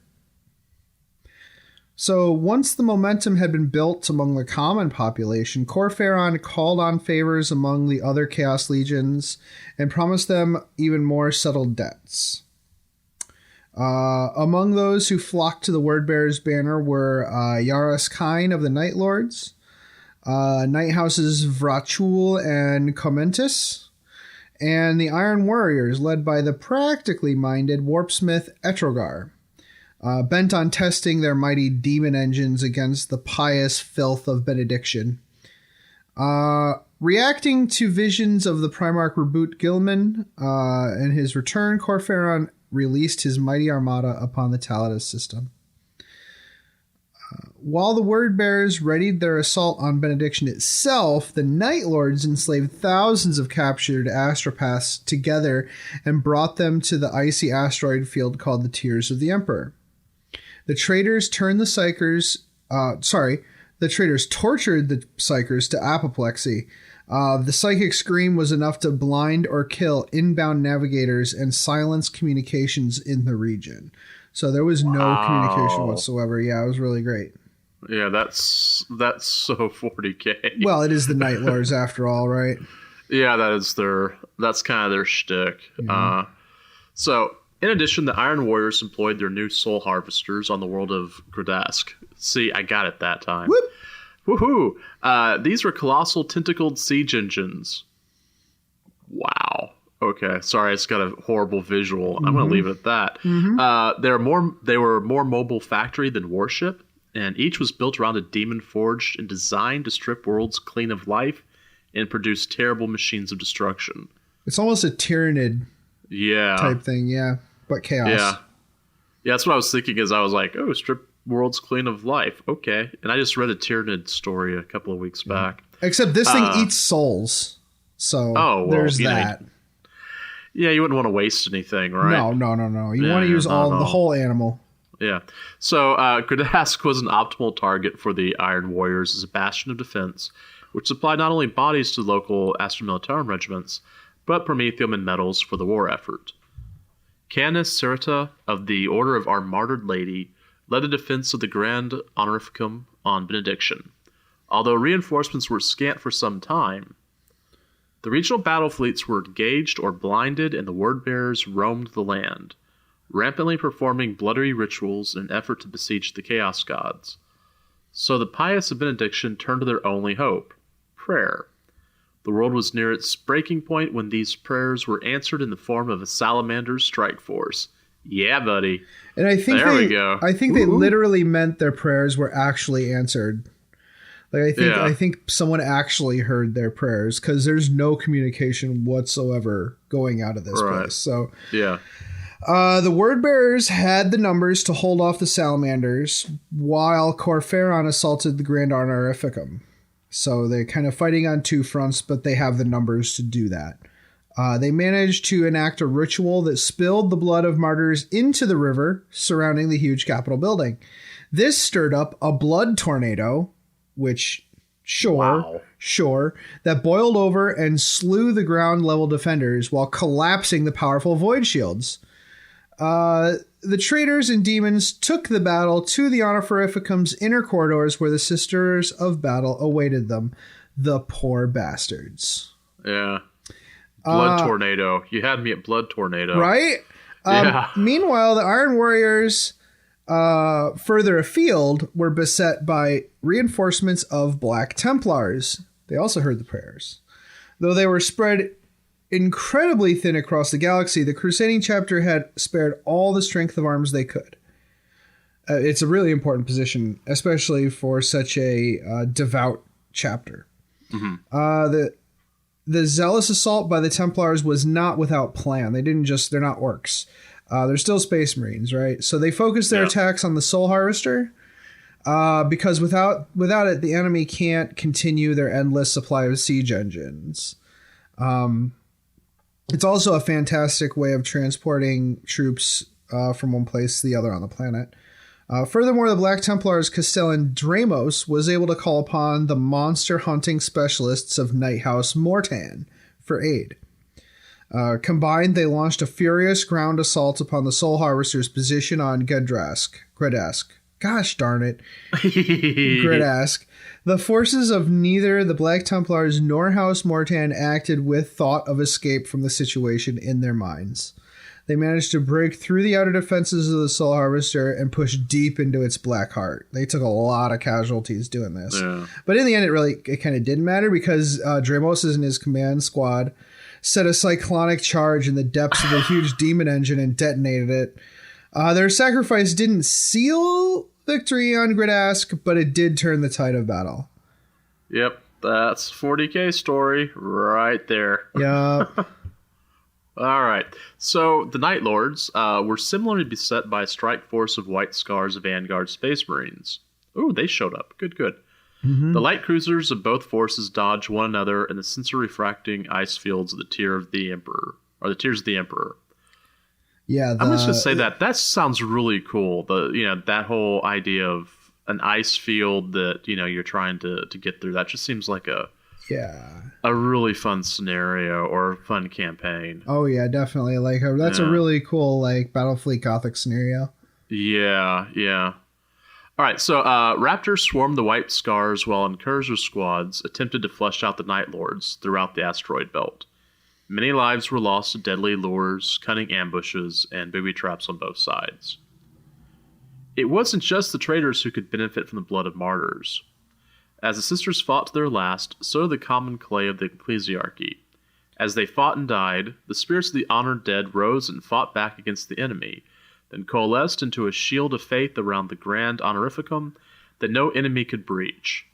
Demons threw themselves against the shield only to be instantly banished into the warp. The salamanders took this advantage and launched a fresh assault.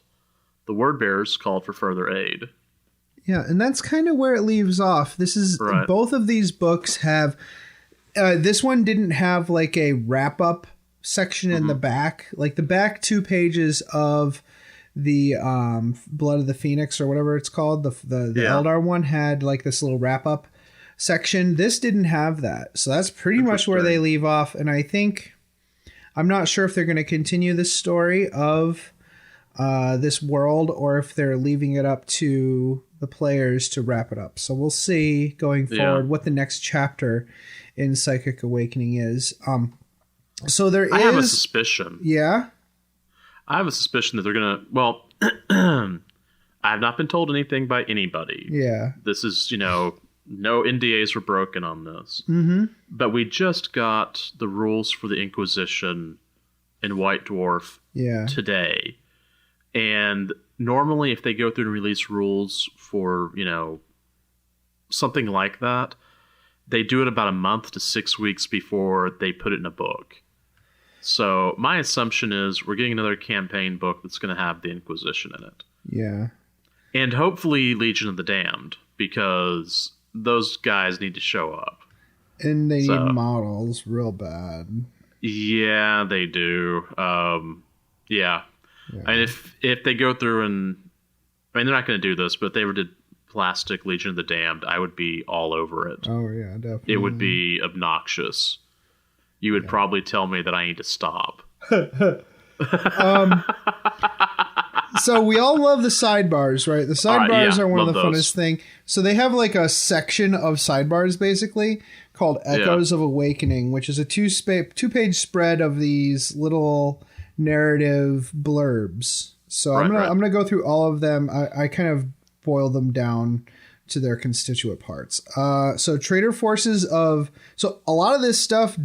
I researched them, and they don't exist yet. So this is just text out of the...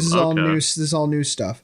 Traitor forces of the Dominaur Resk obliterate Hill 942.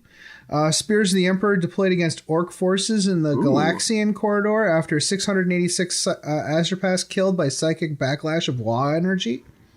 Cathedrum of the Ashen Heart on Ortis Prime, the victim of the Emperor's children. Tall, long-limbed Xenos armored in black summon gouts of flame from their hands and slay Lord Governor Tyr of Mixrica. So, what is that? Yeah, right? I'm wondering, is that Eldar? But, how could they shoot... They shoot flames out of their hands. That sounds, one like psychic, but, black armor makes me think more of Drakari. Yeah, it's so weird. Yeah. So that one really caught my eye. The Crimson King stirs again in the Prosperin Rift. Oh, yeah. A black ship fleet lost contact in the Abrazar Nebulae. And simple folk throughout the Imperium are presenting abilities of incredible power that can only be attributed to faith in the Emperor.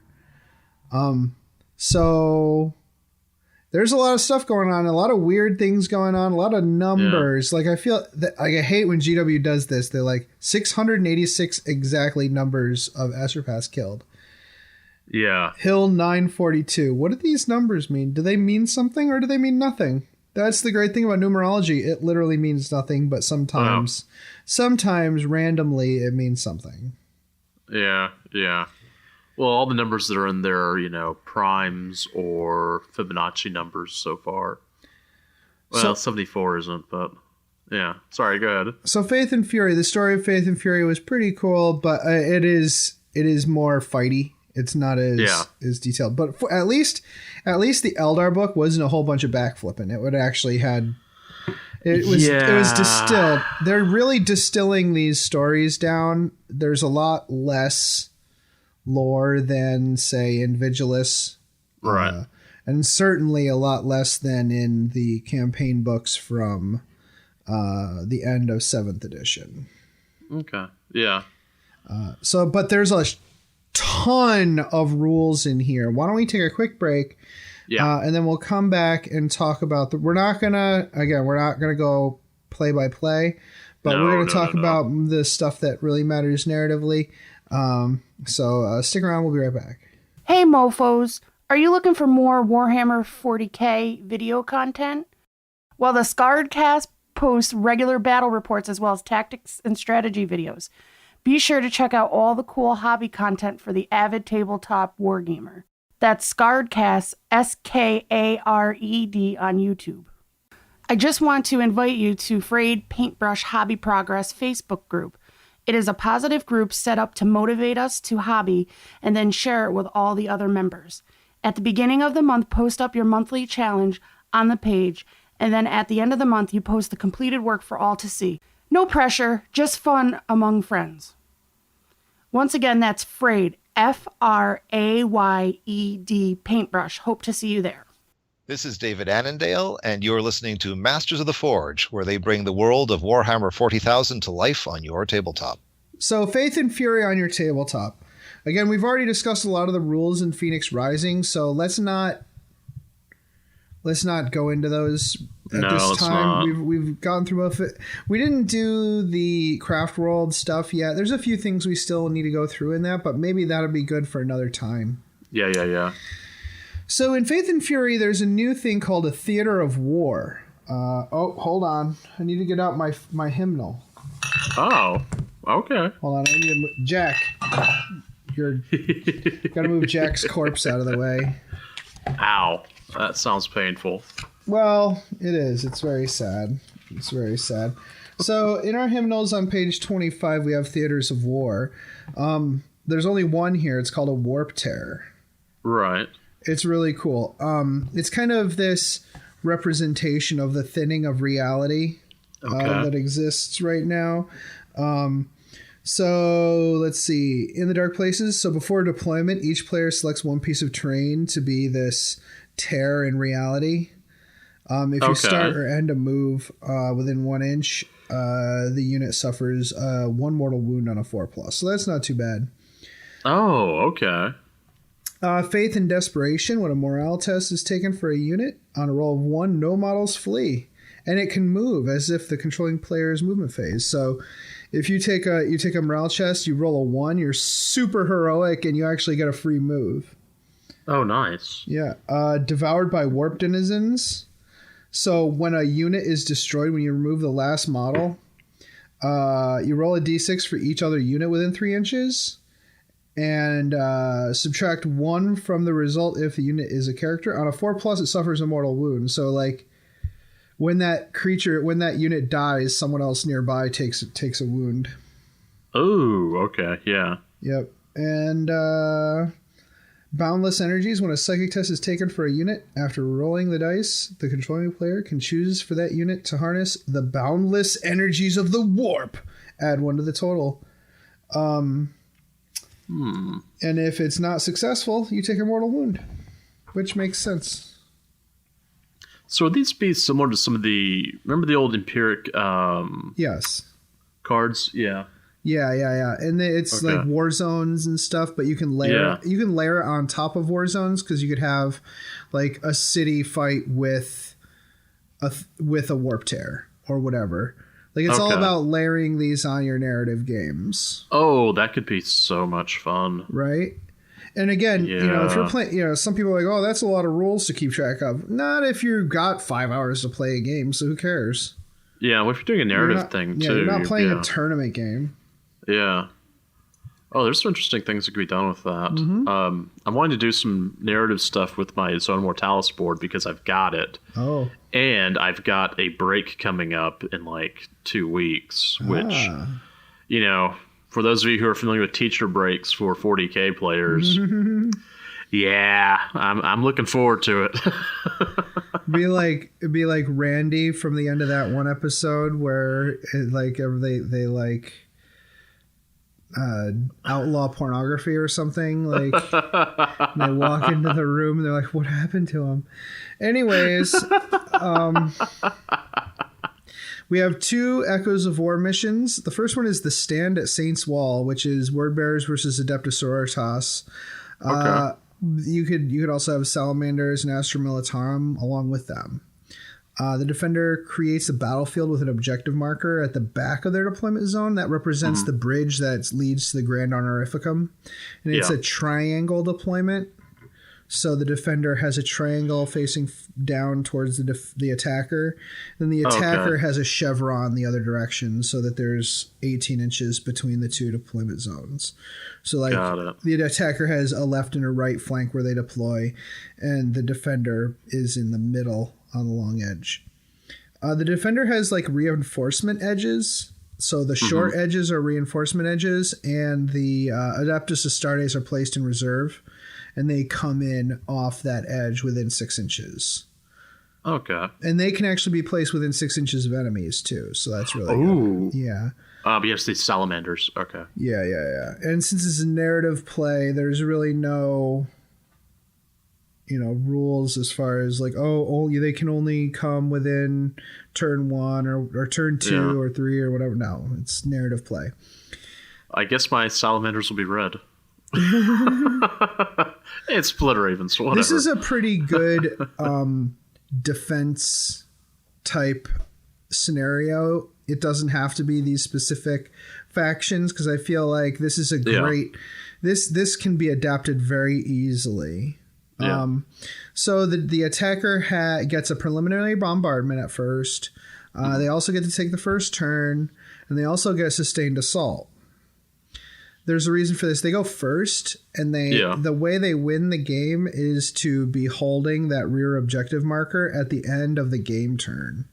Oh, okay. So it's very easy for the defender to blow them off of that objective. Yeah. Or to mob that objective because they get to go second. Yeah. So the attacker really needs a lot of help to be able to get in there. Yeah. So the defender also gets a -1.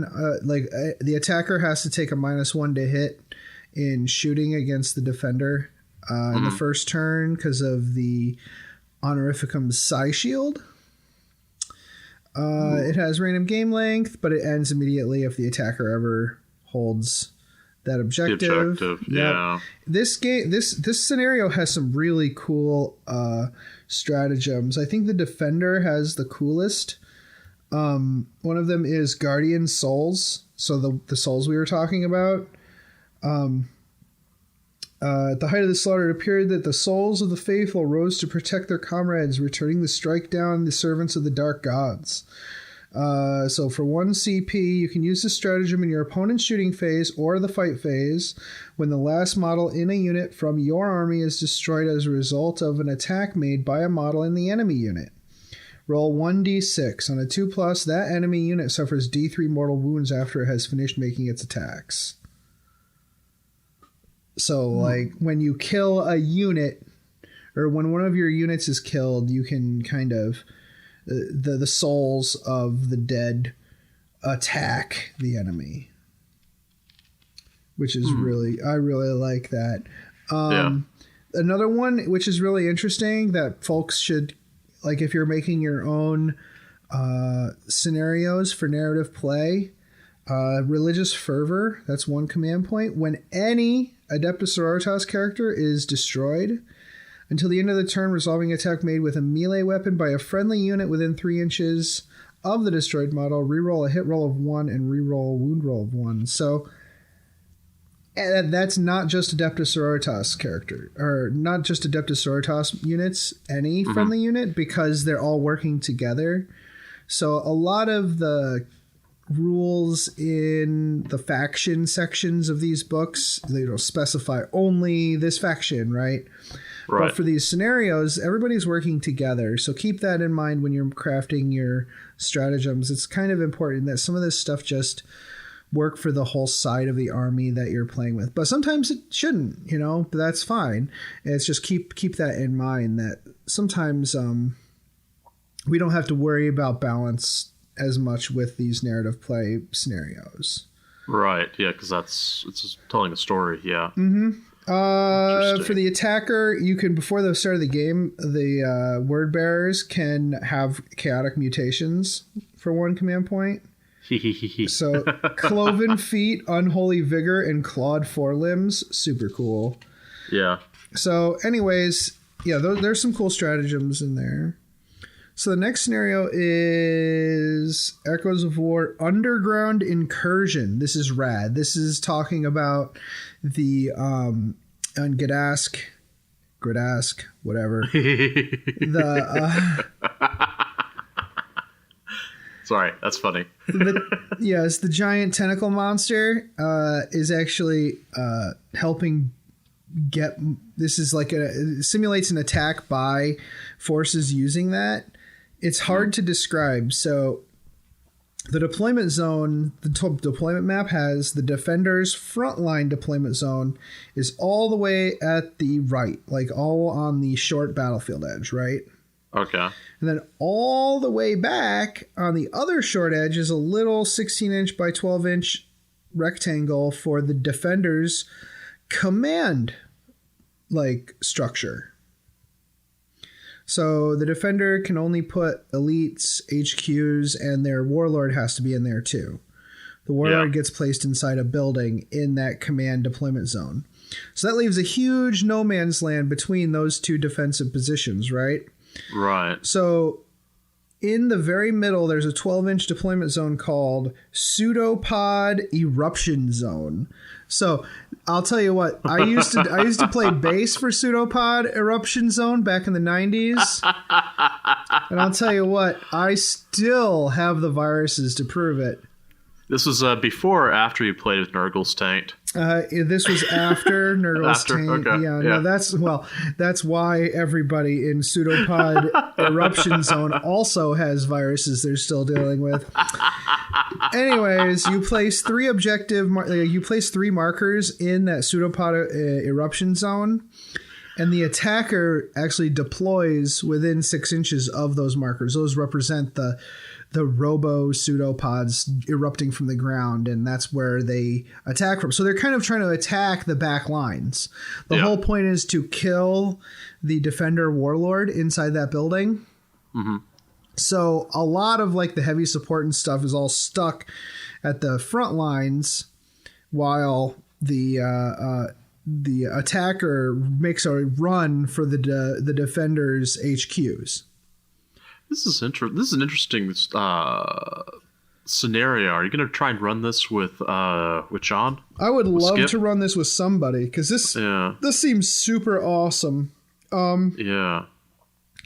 Now this also has some pretty cool stratagems. Like one of them is that you get to create a new pseudopod that comes up, and it does mortal wounds when it comes up, and it also counts forever as a place where you can deploy your models. Ooh, okay. Right? Okay. And this one actually has mission veterans in it too. The Astra Militarum one isn't all that great, but the Iron Warriors one is Etrogar's protege. Mm-hmm. Select one Iron Warrior's Warpsmith model from your army to be one of Etrogar's personal proteges.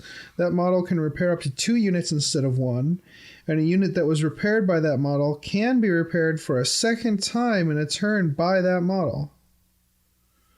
I think there's literally nothing else in the game that's allowed to be repaired twice. Yeah, I can't think of anything. I think that's it's a narrative mission again, so it's fine. I also really like Foul Miasma. Yeah. 1 command point, select 1 pseudopod tunnel marker.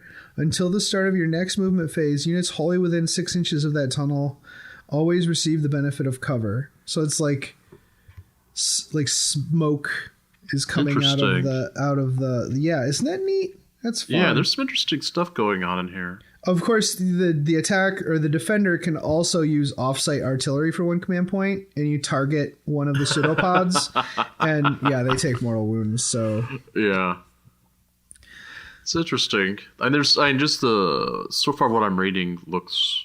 And there's all sorts of fun, cool things I think could happen there. Oh, it's super fun. So I'm just going to kind of skim through the Adeptus Astartes stuff. I think we all noticed that. Hey, we're back. In the Space Marines book, There were, we're back. Yeah, we're in back. The Space Marines book, there was a lot of stuff missing, right? Like the ability to have a chief librarian or whatever, or a master of the forge.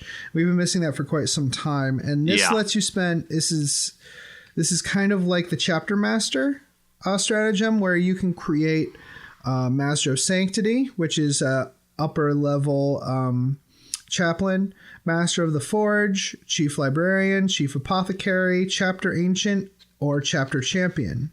Yeah.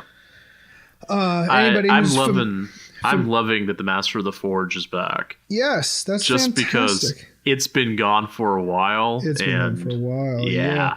And I kind of am feeling like the cool thing about this is if in the future they decide to make a Primaris Master of the Forge or Primaris Tech Marine or whatever, you can actually still apply this stratagem and it would be a Master of the Forge Primaris Tech Marine or whatever. Oh, okay, so it's okay, right? Yeah, because that's right. It's a stratagem, so it doesn't, or not a stratagem, but it's a. It is a stratagem. Oh, it is a stratagem. So yeah, it doesn't matter if they're Primaris or not. It just has to have the right keyword. So, for example, Chief Apothecary is a great example because, and also Chief Librarian is a great example. It says select one librarian or select one apothecary. It doesn't say Primaris or whatever. It just has to have the apothecary keyword.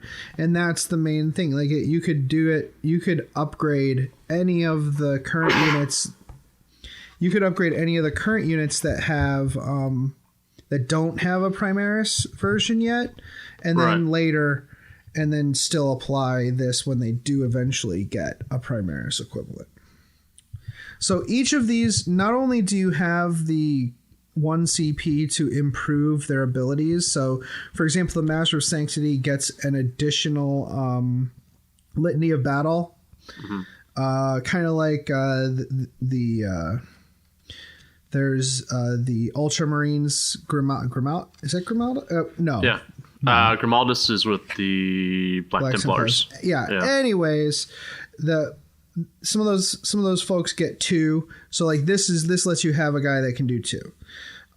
They also get a couple of warlord traits in addition to choose from if you're the warlord, and also you get 2 or 3 relics that you can choose from for that character. So again, it's all about giving people options to expend the resources they already have. They don't give you additional. I would say maybe the using the 1 command point to improve your character, that is a little bit power creep, but not really. You're spending command points to do it. I'm just really glad to have this stuff back, personally. Yeah. I'm actually really glad about the Master of the Forge thing because whenever they removed it a while back, I thought, well, okay, now what do we? I mean, it was like when they removed the independent character rule, and then the ICs were like, well, we're keeping the name. So I'm super excited about the Chief Librarian because it, that shouldn't just be for Ultramarines. Everybody should be able to have a Chief Librarian. Right. So I really like that that's an option now for everybody's custom armies. A lot of people like to make custom armies, and they're not going to have these named characters to go with their army. They want to do their custom chapter. I want to do my custom chapter and have all my super cool, high level, high ranking officials. So I'm really excited about that. So then you have rules for the Black Templars. I really can't. We don't have time for this, but that would be a really good topic. They were they were in The Beast Arises, and we read about them and how part of their genesis was in that. They were in what's the other Talon of Horus? Yeah, they were in there. They're in Talon of Horus, and they're in this now. And so, they're not going away anytime soon. That would be a good topic to talk about them because I would be interested in learning more about what they're, what they do. Well, that and also our buddy Darwin is back. Yeah, that would be really cool. I should do a Altar of War with him. Oh, man, I need to do some more Altars of War before the end of the year. Anyways. So this one might be a really good one because then he can actually, get those rules. And yeah. So there's also chapter-specific litanies for every chapter in here. Mm-hmm. So there's only one for each, but at least, it's something. Right. Then, there's a name generator for each chapter that's in here. Really? Yep. So there's a Black Templar's name generator, and then all of the Heretic Astartes legions all have traits as well. Thousand Sons as well, or no? Oh, no. Not Thousand Sons. Okay. The ones who don't have their own codex, Jason. Oh, wow. Okay, I didn't go there. All right. It's fine. It reprints some of the Champions of Ruin rules. So these are the things that were in the matched play rules adjustments for Space Marines. So it gives them the +1 attack when they charge or perform heroic intervention or are charged.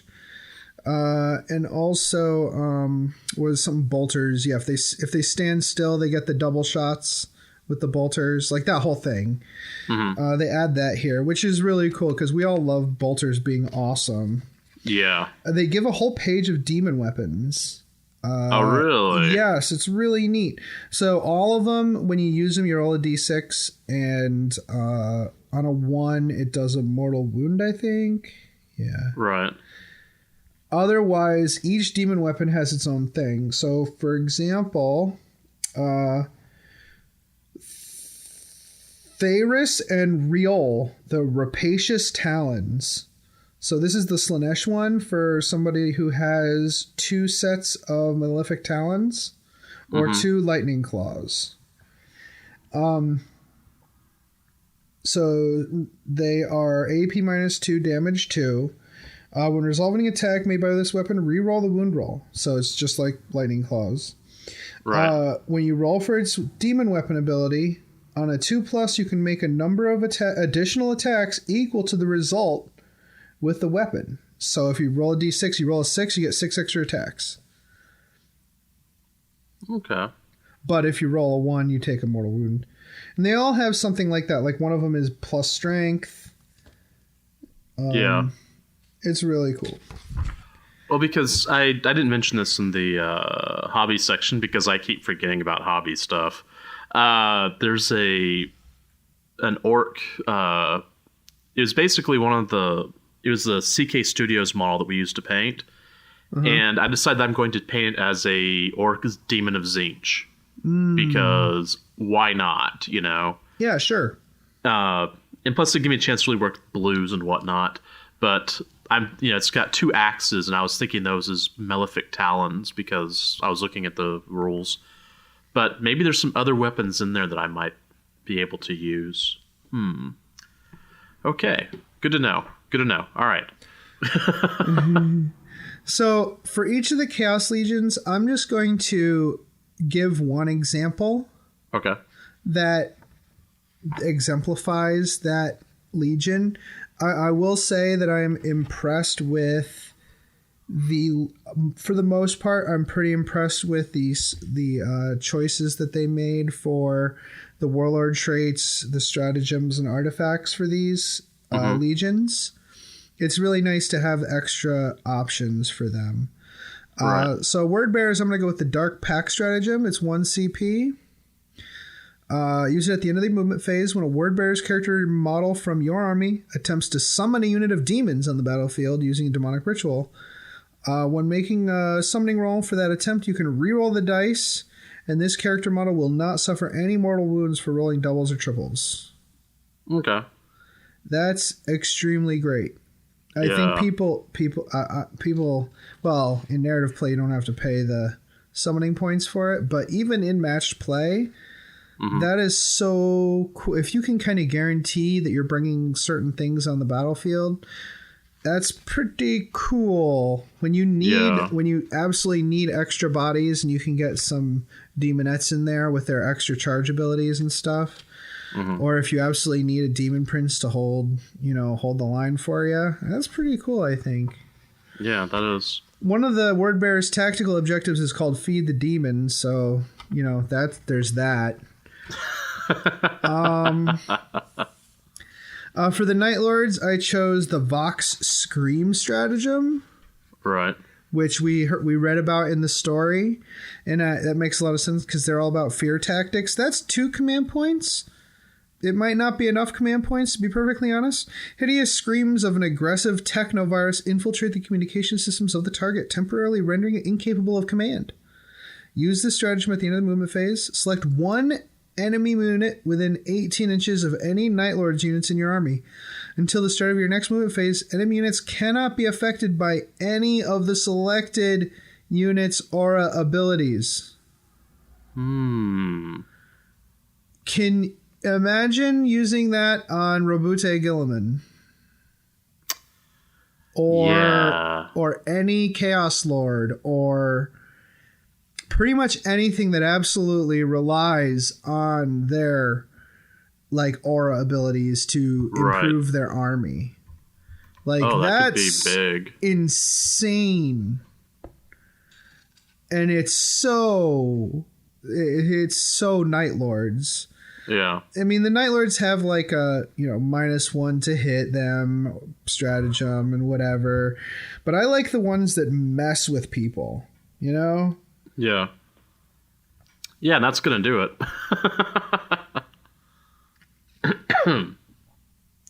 Yeah, that would definitely do that. Flay them alive.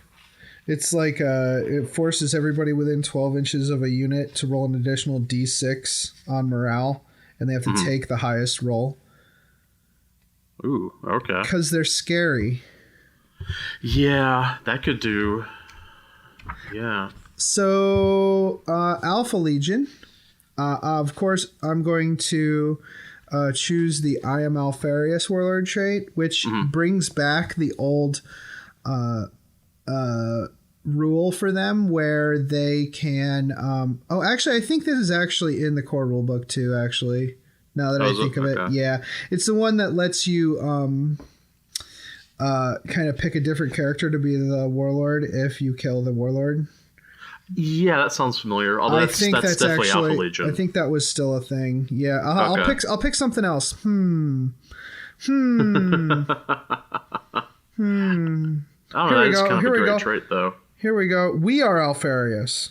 What's this? Use this stratagem before the battle. After nominating your warlord, select one Alpha Legion character model from your army that is not your warlord to determine one warlord trait for it. Oh, wow. That's really good. Yeah. Okay, that does sound good. Yeah, there's some fun stuff you could do there. Wow, that's really nice. And it makes sense. Feigned Retreat, Scrambled Coordinates. Scrambled Coordinates, that sounds cool. Use this stratagem in your opponent's movement phase when an enemy unit is set up on the battlefield as reinforcements, but before it is placed on the battlefield. That unit must be set up more than 12 inches away from Alpha Legion units from your army rather than 9. Wow. Yeah. What a jerk move that is. Oh, that would really hurt. That would hurt lots of armies. But it makes so much sense for Alpha Legion to be like, nope, you got to be 12 inches away. Yeah. There's a lot of spoiler stuff in here. That doesn't surprise me. Right? Iron Warriors, I'm going to tell you about the Rampant Technovirus stratagem. Yeah, I'm curious about this. That sounds like an interesting... Okay, so there's a bunch. I'm gonna do one with the Emperor's Children too. There's some stratagems that focus on a signature unit for that legion. Yeah. So this one, it's only one command point. Use the stratagem in your shooting phase or the fight phase when you select an Iron Warrior's Obliterator or Iron Warrior Mutilator unit to shoot or fight with. Until the end of that phase, you can re-roll any or all D3 rolls made for that unit's flesh metal guns or flesh metal weapons ability. That's really great. Yeah. Yeah. It makes their cool weapon abilities even cooler. Yeah, it does, actually. Makes them a little more powerful. Yeah, well, and it's like they're Iron Warriors. They have to be. They should be better obliterators and mutilators. Yeah, they should. Yeah. And that's who they are. Yeah. Yeah, it's literally it's their thing. So the Emperor's Children are. I chose two things to talk about with Emperor's Children because I have Emperor's Children. So. Oh, okay. Yeah, good idea. I'll do what I want. So the Warlord trait that I'm impressed with is Faultless Duelist. At the start of the fight phase, roll 1d3. Until the end of that phase, subtract the result from the attacks characteristic of enemy models whilst they are within 1 inch of this warlord. Okay. So whether he gets to attack first anyways. Yeah. But can you imagine if somebody's got like 2 Imperial Knights standing next to each other and you charge both of them and don't die to Overwatch? And you roll a 3. They have like 1 or 2 attacks each. And so if they stomp, they only have 2d3 attacks each or 1d3 attack each. Yeah. Or is it 3 attacks? Anyways, either way, you can really shut down big monsters with that guy because he's like parrying and locking swords and like disarming them and dodging out of the way. Yeah. I love that Warlord trait. I think it's so cool. Then you have Excruciating Frequencies Stratagem. I'm curious about this one. You should be. It's only 1 command point. Again, it's one that like focuses on their signature unit. The Noise Marines. Use this stratagem in your shooting phase when an Emperor's Children Noise Marines unit from your army is chosen to shoot with. Until the end of that phase, add 1 to the strength and damage characteristics of Blastmasters, Sonic Blasters, and Doom Sirens models in that unit are equipped with. Dude, I have a unit that's like got like 8 Sonic Blasters in it. So it's your new hammer. It's like that is 24 strength 5 2 damage shots. That's kind of stupid. That ignores cover. Yeah. Oh, that's gonna wipe out. That deletes units of Primaris. Yeah, well, the like Primaris will not appreciate that at all. Yeah. But anyways, there's also fun stuff like there's combat elixirs, which basically replicates Fabius Bile's ability. Okay. Except I don't think you take a mortal wound. No, it's not. You don't take mortal wounds for it. You just do it. And you can only 1 unit can get it. So you get like +1 attacks or +1 strength or +2 inch move or whatever for a unit. But yeah, super fun. World Eaters. Hold on, I need to flip past the my hymnal here on page 90. I love this kill, maim, burn stratagem. Yeah. Use this stratagem in the fight phase before you consolidate with a World Eaters unit from your army. Until the end of that phase, each model in that unit may move up to 6 inches when they consolidate instead of 3. Oh. That is okay. Super great. Yeah. Yep. Oh, that could be. Yeah, that could do some fun stuff. Yeah. You can also make 1 unit of Terminators, the Red Butchers, for 2 command points. Yeah. They get +1 strength, and they can fight twice in the fight phase instead of once. Well, yeah, that's. You can only have one of those guys. You can only have 1 of those units in your army, but that's so awesome. Yeah, but that is definitely narrative. That's definitely very. Yeah. Oh yeah, the World Eaters ones are just so brutal. Like they can you can use, they have a stratagem for denying the witch. They have a thing called apoplectic frenzy, which I think is similar. I think it's actually called the same thing in Age of Sigmar for Blades of Khorne, where you get a pre-game movement. So I'll bet Brian's loving this. Yeah, probably. Yeah. It's only one command point, but it's during deployment, so you can do it multiple times. Ah, okay. So you can move. You just move them 9 inches, but you can't end your move within 9 inches of enemy models. Right. But it's just before the game. They just get an extra movement because they're really interested in murdering everyone. Well, it's World Eaters. I mean. Yeah, and you can take Gorefather, because why not? Yeah. And a Banner of Rage. There's some cool stuff in here. I mean... Yeah, it sounds like there's lots of really fun narrative stuff and happening. Who doesn't want to name their guy Zagrek the Headsman? Sounds good to me. Is right? that a World Eater? That's a World Eater. Okay, yeah. That sounds right. Or Garrick the Destroyer. Is that an Iron Warrior or Emperor's Children? No, that was still World Eaters. Okay. That just sounds like it could be an Iron Warrior name, though. Yeah, the Iron Warriors ones are a little more boring, but every once in a while you get a good one. So you get Kroll the Warp Cutter. Right? He cuts the warp. He cuts the warp. Okay, so my Emperor's Children character is going to be called Saul of the Silken Blade. Yeah, that's a good Emperor's Children. That's. And his buddy is Hexamiel, the Seeker of Pleasures. Yeah, that runs back to like Horse Heresy stuff. Mm-hmm. At least the first one is more Horse Heresy. The Saul, whatever, Silken Blade. Yeah. Mm-hmm. No, it's good stuff. That's some good stuff. Yeah. This has got a lot. Some of the Chaos players are like, brr, but I don't care. This is really cool. I'm really happy for Emperor's Children. I'm having a hard time not cracking them out, but I needed to practice with my orcs real bad.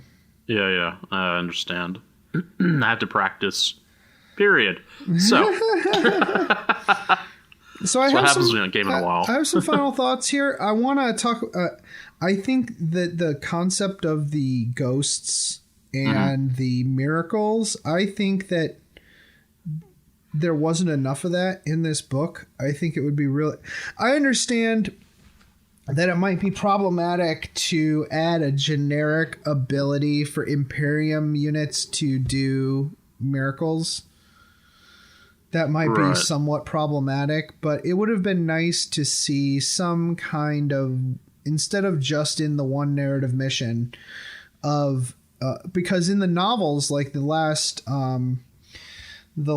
Dark Imperium novel, we had normal common folk performing miracles, right? And it's been happening all over the Imperium. So I wonder if we're going to see more of that. If not, I kind of feel like it would be nice to add some more of that kind of thing to our narrative missions going forward. Yeah. Well, we had talked about, with Annandale and having mobs of zombies as being a thing. So, having ghosts is not even something that would make me blink twice. Right. And some people are doing really cool stuff. Like there was one person who I think he was on the IC's forums or on the IC's Facebook page who actually is doing Cadian ghosts. Oh, yeah. Okay, I know what you're talking about. I remember seeing those. Rad. Yeah, super rad. So I also was thinking about the Gradask Illuminators, the Astra Militarum Regiment. That is like this. Okay, so I don't know. I don't remember. I think I might have cut it from the notes, but these guys are. Okay, so technically, the Ecclesiarchy is not supposed to have a standing army. Okay, well, they're not supposed to have men in a. They're not supposed to have men at arms or something like that. They can't. They're not allowed to like directly order the Astra Militarum around. Right. But when you're talking about an entire sector that is ruled by the Ecclesiarchy, the Imperial Guard regiments in that sector are probably going to have some kind of devotion at the core, at the very core of their being, right? Yeah. So it would be hard to. I mean, if the ecclesiarchy said, "Hey, you guys need to go over here and do this thing," they're probably going to go over and do that thing, especially since the rule of those worlds is under the auspices of the ecclesiarchy. So just as if an imperial commander, ruling a planet told the guard of that planet to do something, they would have to do it. It's the same thing with the ecclesiarchy here. So it's really an interesting dynamic. And I think it would be really cool not only to do a Gradask Illuminators regiment like as a hobby project, because you could take Sisters of Battle bits, and you could take Grey Knight bits and all kinds of stuff and build this very devout Astra Militarum regiment with all kinds of relics and objects of faith and symbology of the ecclesiarchy rolled into that hobby project. But you could also do, I think, custom rules would not be difficult for that group. Yeah. I would look at the in particular, I would look at the Black Templars rules. I would look at like the Sisters of Battle rules and kind of get an idea of what maybe even look at the Word Bearers rules as well, to try and fold into your army kind of some of the thoughts behind what it means to be faithful in Warhammer 40,000 and work on and work from there, right? And try to see what that would look like from Imperial Guard regiment perspective. Now, keep in mind, again, I wouldn't be too worried about getting too supernatural, because again, with the coming of the Cicatrix Maledictum, the Common Clay are in fact more capable of these kinds of miracles. So like, I think they're probably, what do you think? There might be a way to deny psychic powers, probably. Yeah. Either as a stratagem or as like the default ability. I suspect that we might actually see more rules where, if you use psychic powers, that you have a greater chance for Peril of the Warp. Right. I could definitely see that happening. That would be a cool one. Yeah, I could see that. Possibly, you could also, kind of steal some of the stratagems that exist for other... for these chapters and so the Sisters of Battle, and kind of use those for your Illuminators. Yeah. Also, I might say, if you're going to run that army, you're definitely I don't care what your opinion is on Ministorum priests, but you're going to have them in your army. Oh, yeah, you will. Yeah, definitely. In fact, you might want to, if you haven't already, go ahead and pick up the priest from the Blackstone Fortress book and add him to your army, or not book, the board game. The models, yeah. Yeah, get that guy and his buddy. Pious Zorn. What's her name? Yeah, she's got Pious Vorn. Yeah. Pious Vorn. She's got a big flamer. It's pretty rad. You definitely want her in your army too. But yeah, if you play Blackstone Fortress, she's a great She's a great character to have. Talk about a character that will delete units without even thinking about it. Incredible. Yeah. Okay. Sorry. Go ahead. No, it's fine. So yeah, I think, every time we do something like this, I just that would be such a cool army. But who needs another Astra Militarum army? I know I don't. I don't have one. I'm still building my rad dogs, my Kim dogs. All right, good. So, Tag, you're it. Well, that, and I did order the Sisters of Battle box. Oh, so, cool. Oh, you were able to get in on it. Actually, I talked to my friendly local game store, and they ordered it for me. So see, that's nice. Yeah, so I hopefully got it. I haven't asked Da about it yet, but hopefully I got it, because that is something that I when they said that they would go ahead and... Well, wait a minute, hold on. I was one of the ones that said, if they release Sisters of Battle in plastic, I will buy. They have done it. I'm keeping it my end of the bargain. So there we go. Nice. Yeah. Yeah, everybody's allocated. I don't know. Did you say your store actually has an account, or? I don't know. We do have an account. Yeah, if they have an account, they have allocations. So okay. All right, cool. So that's a lot of fun. Maybe in the future we'll look at the Gridask Eliminators again, because it's intriguing to me. That's a very intriguing idea. I know in the past there used to be, what were they called, like inquisitorial warbands, but that's not. Yep. This is a little different. I think this could be a really cool hobby project that could, I might have to wait for Quinn to be out of college before I do it. Well, let's take a quick break and come back and close out the show. This is Rob Sanders, and you're listening to the Masters of the Forge, where the world of 40k comes to life on your tabletop. Hey, Masters of the Forge listeners, are you looking to expand your Warhammer 40,000 gaming group? Do you want to start a 40k club in your area? Do you want the people you attract to be like-minded mofos? Do you want to advertise your YouTube channel? Or even attract more subscribers to your hobby blog or online community? Then what better way than to advertise on the Masters of the Forge podcast?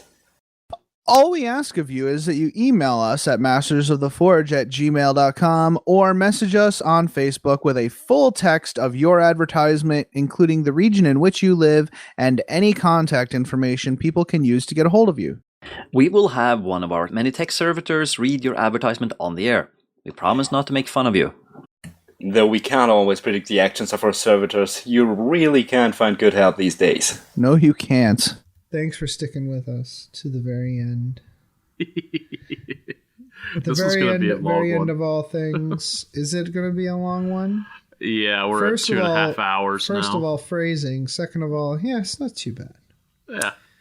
So I wanted to remind everybody that the Golden Sprue Cup is coming up. We have a lovely time. Come play with us. Come and drink. Our top player in Age of Sigmar last year, after day one, he was gonna win it. He was probably gonna win it. He didn't show up the next day because he drank so much that he was sick. Yeah. Oh, wow. Okay. I mean, it's the American Legion, man. The beers are like $3. Yeah. Okay. So I haven't been to this version of the Golden Sprue Cup because I've moved, and this year it was Golden Sprue or Adepticon, and Adepticon won. Yes. Big. So it's gonna be so much fun. Yeah, and Carl will get to find out what my real last name is, or not. Or not. We should come up with a new last name for you every day, and we'll put it on your badge. Gridask? Okay, cool. No, when you register, you have to we can get Archidan to make us some, because he sells con badges. He burns I'm getting everybody con badges with your name on them, and yours is going to be Jason Motif. That's fine. Or that is fine. I should have him make it so you can slide in and out the last name and change it every day. I'll get on this. Yeah, just let me know. All right. All right. So, Golden Sprue Cup's happening. Come on out. That's always fun. It's fun times. We might be a major this year. I'm not advertising it as a major because you never know. Yeah. But I am making a pants load of terrain, so please come out. Yeah. Well, that's what you need to do. Yeah. Yeah. And I think you came really close to being a major last time, or were you all a major last time? Sorry, Sam wanted to say something. Oh, Sam had to talk? Okay. Yeah, it was almost a major. It might have been a major had it not been for the 3 feet of snow. Welcome to upstate New York, y'all. Yeah. And you're allowed to drop anytime. Like our buddy Mike, he usually drops after the first game, and then you can still play pickup games with people afterwards because there's plenty of terrain and it's fun. Yeah, that's what Mike and I normally do is we play the first game against each other and then go troll everybody for the rest of the time. I mean, it's great fun. Or I go and, steal his stuff while, the Blood Raven away. Oh, it's very important. Or just play a random Apocalypse game with Phil. Well, yeah, man. I mean, random apocalypse games with Phil I think that's his natural territory. It really is. Yeah, that's where he seems to be happiest. His habitat. Yeah. Actually, his habitat has become Titanicus, which also I'm like, Titanicus. I don't know. Yeah.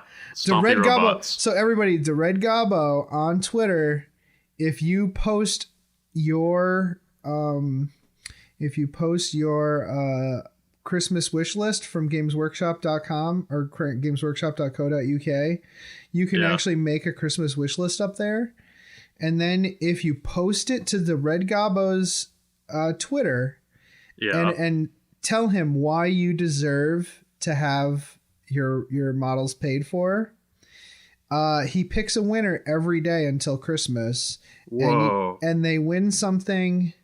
They win something up to 125 Great British pounds on their list. Okay. How cool is... Yeah, right? So I'm thinking about cool. just making a wish list of Adeptus Titanicus and putting it up there and being like, I need stompy robots that are painted like orcs. or something. And we'll see. And then I'll send that wish list to Wendy and she'll be like, we have a baby now. And I'll be like, yeah, I'm the baby. Yeah.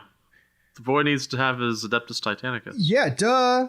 Yeah. Duh. I'll paint it with like lead-free paint. It's fine. Yeah, man. That's easy. Yeah.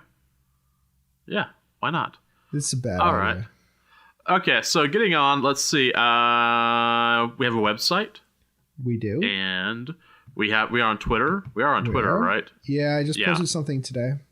Yeah, that's right, because it came up on my list. Instagram, we're hashtag Masters of the Forge. Mm-hmm. You can visit us on Facebook. You can see my elves. Oh, yeah. I'm going to do Elf on a Shelf this year, but it's going to be Eldari. Elf on a Shelf. Oh, man. Fatherhood's turning you into a punster. Good. Let the hate flow through. But they're literally elves on shelves. I don't understand. It's not even a pun. Just wait. Okay. Just wait for it. Yeah.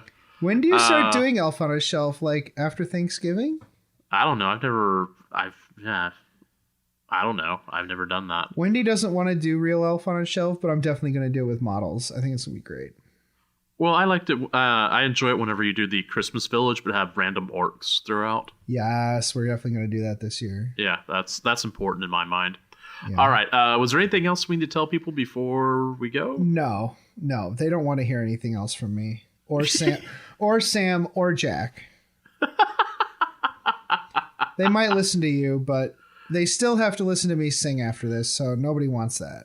Oh, that's very, very true. Well, we usually tell people that we don't know what the next episode's topic is going to be, so I guess we could do that. Okay, you want to go for it? Sure.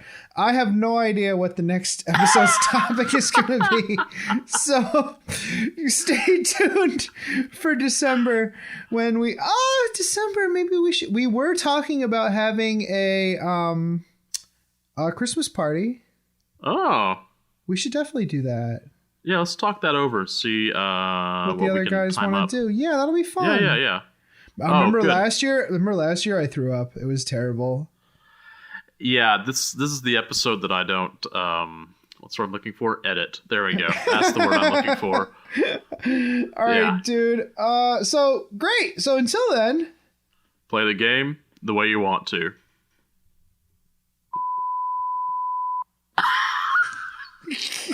I'm bleeping that.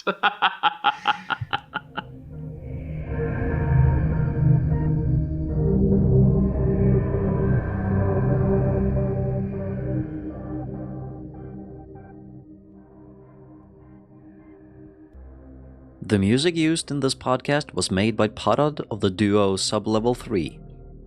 The track is used with his permission. This podcast is protected by the Creative Commons Attribution, No Derivatives, Non-Commercial, International License. More information about this license and contact information if you have any requests can be found at our blog, mastersoftheforge.com.